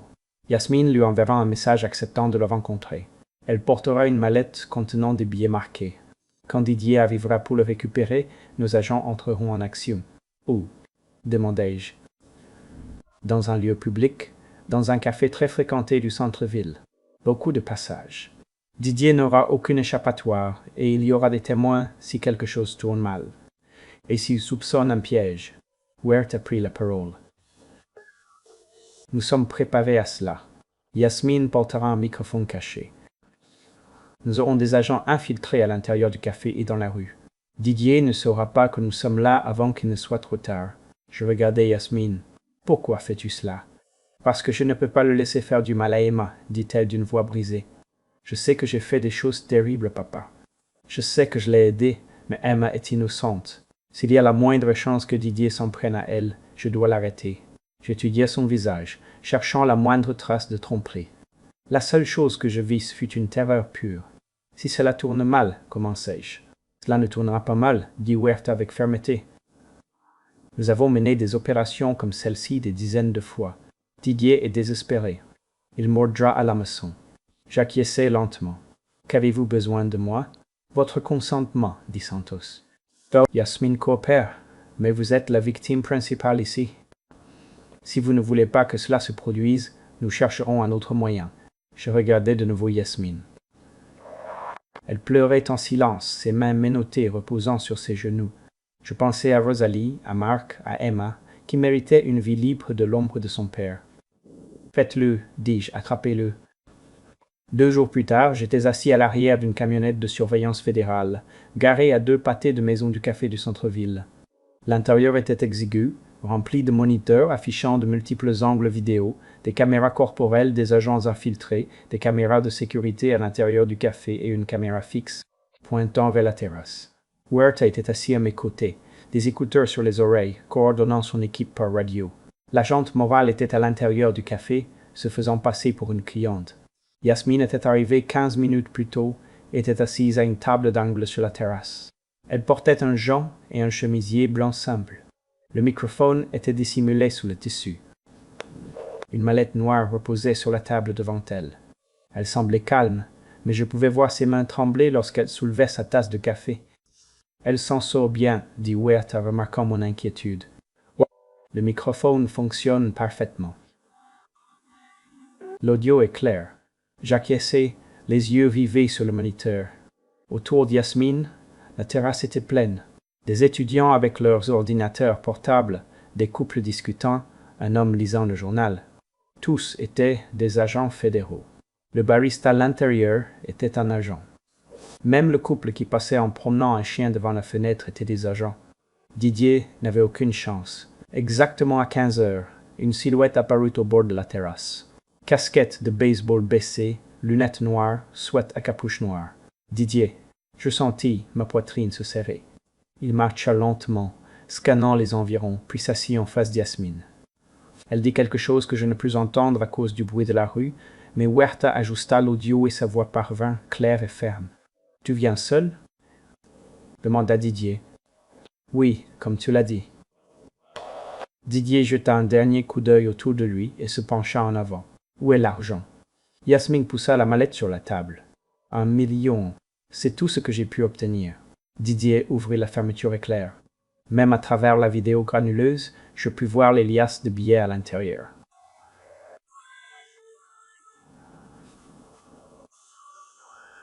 Il en saisit un et le feuilleta, vérifiant. Je serrai les poings avec force. La voix de Huerta crépita à la radio. Maintenez vos positions. Attendez le signal. La voix d'Yasmine résonna de nouveau par le microphone. Didier, s'il te plaît, promets-moi que tu ne t'approcheras pas des mains. Didier ne leva pas les yeux de l'argent. Je ne vais rien promettre. Tu aurais dû m'aider quand je te l'ai demandé la première fois. La voix d'Yasmine trembla un peu. C'était le signal. Allez, allez, allez, aboya Huerta à la radio. Sur les écrans, je vis les agents converger de toutes les directions. L'agente morale jaillit du café, sa plaque levée. Le couple avec le chien courut vers la terrasse. L'homme au journal se leva, révélant un gilet tactique. Didier releva brusquement la tête, poussa la table vers Yasmine, renversa sa chaise et s'élança vers la rue. Il n'avança pas de 3 mètres. L'un des agents le plaqua net, l'écrasant contre le pavé. En quelques secondes, Didier était à plat ventre, les mains menottées dans le dos. Il se débattit un instant en criant quelque chose que je ne pus comprendre, mais c'était fini. Les agents le relevèrent de force et le poussèrent vers une camionnette blindée noire qui les attendait déjà. J'exhalai, sentant tout mon corps se dégonfler de soulagement. Huerta me regarda. « Nous le tenons, monsieur Montaigne. Il ne s'en sortira pas cette fois. » J'acquiesçai, incapable de parler. Sur le moniteur, Yasmine était toujours assise sur le sol de la terrasse, le visage enfoui dans ses mains. Un agent s'approcha d'elle, lui dit quelque chose, et elle acquiesça. Elle leva les yeux vers la caméra, vers moi, et articula un seul mot. « Pardonne-moi. » Je ne répondis pas. Je ne pouvais pas. Car même si Didier était enfin derrière les barreaux, même si le cauchemar était peut-être enfin terminé, je ne pouvais pas oublier ce qu'Yasmine avait fait, ce qu'elle avait permis. Un « pardonne-moi » n'était pas suffisant, ne le serait jamais. Mais pour l'instant, cela n'avait pas d'importance. Didier était piégé, et ma petite fille Emma était en sécurité. La rue resta silencieuse pendant exactement 4 secondes après que l'agent Huerta eut donné l'ordre. Didier n'avait pas couru vers la porte, mais à travers la terrasse, renversant une chaise et un pot de fleurs. Il réussit à avancer de quelques mètres avant que Huerta ne le plaque par derrière, lui écrasant le visage contre les briques rouges du sol. 2 autres agents se jetèrent sur lui, lui tordant les bras dans le dos et lui passant les menottes avec un clic sec. J'étais debout près de la camionnette de surveillance, tremblant. Didier tourna la tête. Il avait du sang maculé sur la joue, à cause du choc contre le sol, et ses yeux se plantèrent dans les miens à travers le grillage. Ses lèvres se tordirent en quelque chose à mi-chemin entre une grimace de dégoût et un sourire. « Tu aurais dû mourir dans ton sommeil, vieil idiot !» hurla-t-il d'une voix rauque et sauvage. « Toi et ton bâtard, vous devriez tous les deux être déjà sous terre. » L'agent Huerta le tira vers le haut et le poussa vers la camionnette blindée. Didier continuait de tordre le cou pour me fusiller du regard, hurlant toujours, mais ses mots se dissolurent en pure rage incohérente lorsque les agents le firent monter sur la banquette arrière et claquèrent la porte. La camionnette démarra et je restai là, sur le pavé chaud, à la regarder jusqu'à ce qu'elle disparaisse. La détective Santos apparut à mes côtés, me posant une main sur l'épaule. « Il va directement au bureau de la police fédérale. Nous commencerons l'interrogatoire ce soir même. Vous devriez rentrer chez vous, monsieur Montaigne. Reposez-vous un peu. » J'acquiesçai, mais je savais que je n'allais pas dormir. Le lendemain matin, Santos m'appela et me demanda de me rendre au parquet. Et sa voix avait ce ton contrôlé et prudent que les gens utilisent lorsqu'ils sont sur le point de vous montrer quelque chose d'épouvantable. Le bâtiment était de verre et de béton. Santos me reçut à l'entrée et me conduisit à travers un labyrinthe de couloirs jusqu'à une petite salle d'épreuve au 3e étage. L'agent Huerta était déjà là, debout à côté d'un ordinateur portable, ouvert sur une table en métal. « Hier, nous avons saisi l'ordinateur de la maison de Didier, dit Santos. Nos experts informatiques ont réussi à déchiffrer le mot de passe ce matin. Ce que nous avons trouvé. » Elle marqua une pause. « Monsieur Montaigne, vous devez voir ceci, mais je vous préviens que c'est très perturbant. » Huerta tourna l'ordinateur portable vers moi. Santos ouvrit un dossier caché au plus profond du système, nommé simplement Projet Badge. À l'intérieur, il y avait 4 fichiers. Le premier était un document Word. Itaora B. Mark Doc. Santos l'ouvrit et je vis un mur de texte. Chaque entrée était datée. C'était un registre clinique froid et calculateur de la captivité de mon fils. Johan, 10 juillet 2020. Sujet sécurisé. On lui a donné de l'eau et une tranche de pain. Le sujet est agité, il crie. Il crie, l'insonorisation est adéquate. Jour 406, 16 novembre 2021. Le sujet est toujours en vie, mais s'affaiblit. Atrophie musculaire visible. Bien. Jour 125, 15 juillet 2023. Sujet inconscient la majeure partie de la journée. L'exposition au monoxyde s'accélère. On m'y montre des symptômes. Le calendrier est respecté. Je ne puis en lire davantage. Ma vue se brouilla. Il avait tout documenté, dit doucement Santos. Chaque repas qui lui passait par la fente, chaque fois que Mark criait, chaque étape de sa détérioration. Huerta cliqua sur le deuxième fichier. Caméra Bitico me catch. Une vidéo granuleuse remplit l'écran. La date indiquait le 12 août 2021, 23h47. Mark était assis par terre dans un coin, le visage émacié et cadavérique. Il ne bougeait pas, se contentant de fixer la porte. Soudain, il se jeta en avant et commença à frapper le bois des 2 poings en criant « S'il vous plaît, que quelqu'un m'aide !» Je suis enfermé. Papa Yasmine, n'importe qui. Je couvris ma bouche de ma main. Santos se pencha et mit la vidéo en pause. « Il y a 18 heures d'enregistrement, me dit-elle. Nous n'avons pas besoin de tout regarder. » Mais Didier a conservé cela. Il regardait ça. Il voulait voir son fils souffrir. Je repoussai ma chaise et trébuchai vers le coin, m'appuyant contre le mur. Mon estomac se noua. Santos me tendit une bouteille d'eau et je me forçai à respirer profondément. Quand je me rassis, Huerta avait ouvert le 3e fichier, une feuille de calcul Excel intitulée « Calculo Bachko XLSX ». Les colonnes indiquaient date, heure d'utilisation du chauffage partie par millions estimés, objectif, temps estimé avant incapacitation, note. La première ligne disait 15 mai 2023, heure 50 pm, 10 60 à 9-10 jours, escalade lente. RM ne se doute de rien. La dernière ligne, 15 juillet 2023, heure, plus 2000 PMR et 1000 mètres, 7 à 14 jours. Si IRM meurt en premier, Millimes le suivra dans 48 heures. Héritage assuré. Il a planifié votre mort jusqu'au dernier jour, dit Santos d'une voix dure. Il savait exactement la quantité de monoxyde de carbone nécessaire. Il a calibré le système pour vous empoisonner assez lentement pour que vous ne vous doutiez de rien, mais assez rapidement pour que vous mouriez fin juillet. Huerta ferma le fichier Excel et ouvrit le dernier fichier. C'était une photographie. Mon épouse Rosalie était allongée dans notre lit, les mains croisées sur la poitrine, le visage pâle et immobile. L'horodatage indiquait le 12 novembre 2019, 6h82 du matin, 2 heures avant que Didier n'appelle le 911 pour signaler qu'elle était décédée dans son sommeil. Il a pris cette photo avant d'appeler à l'aide, dit Santos dans un murmure. Il l'a gardée comme un trophée. Je ne pouvais pas parler, je ne pouvais même pas pleurer. Je restais simplement assis là, fixant l'image de mon épouse, et je sentis que quelque chose en moi se brisait à nouveau en 1000 morceaux. Santos ferma l'ordinateur. Didier a refusé son droit à un avocat, dit-elle. Lors de l'interrogatoire d'hier soir, il nous a dit, et je cite, « La seule chose que je regrette, c'est de ne pas avoir terminé le travail. » Il n'a aucun remords, monsieur Montaigne. C'est un sociopathe. J'avalai ma salive. Que se passe-t-il maintenant? L'audience aura lieu la semaine prochaine au tribunal pénal, répondit Santos. Vous et Marc devrez témoigner, mais je veux que vous compreniez une chose. Didier ne s'en tirera pas. Les preuves sont accablantes. Il passera le reste de sa vie en prison. J'acquiesçai, mais la peur ne me lâchait pas. Didier s'était déjà échappé une fois.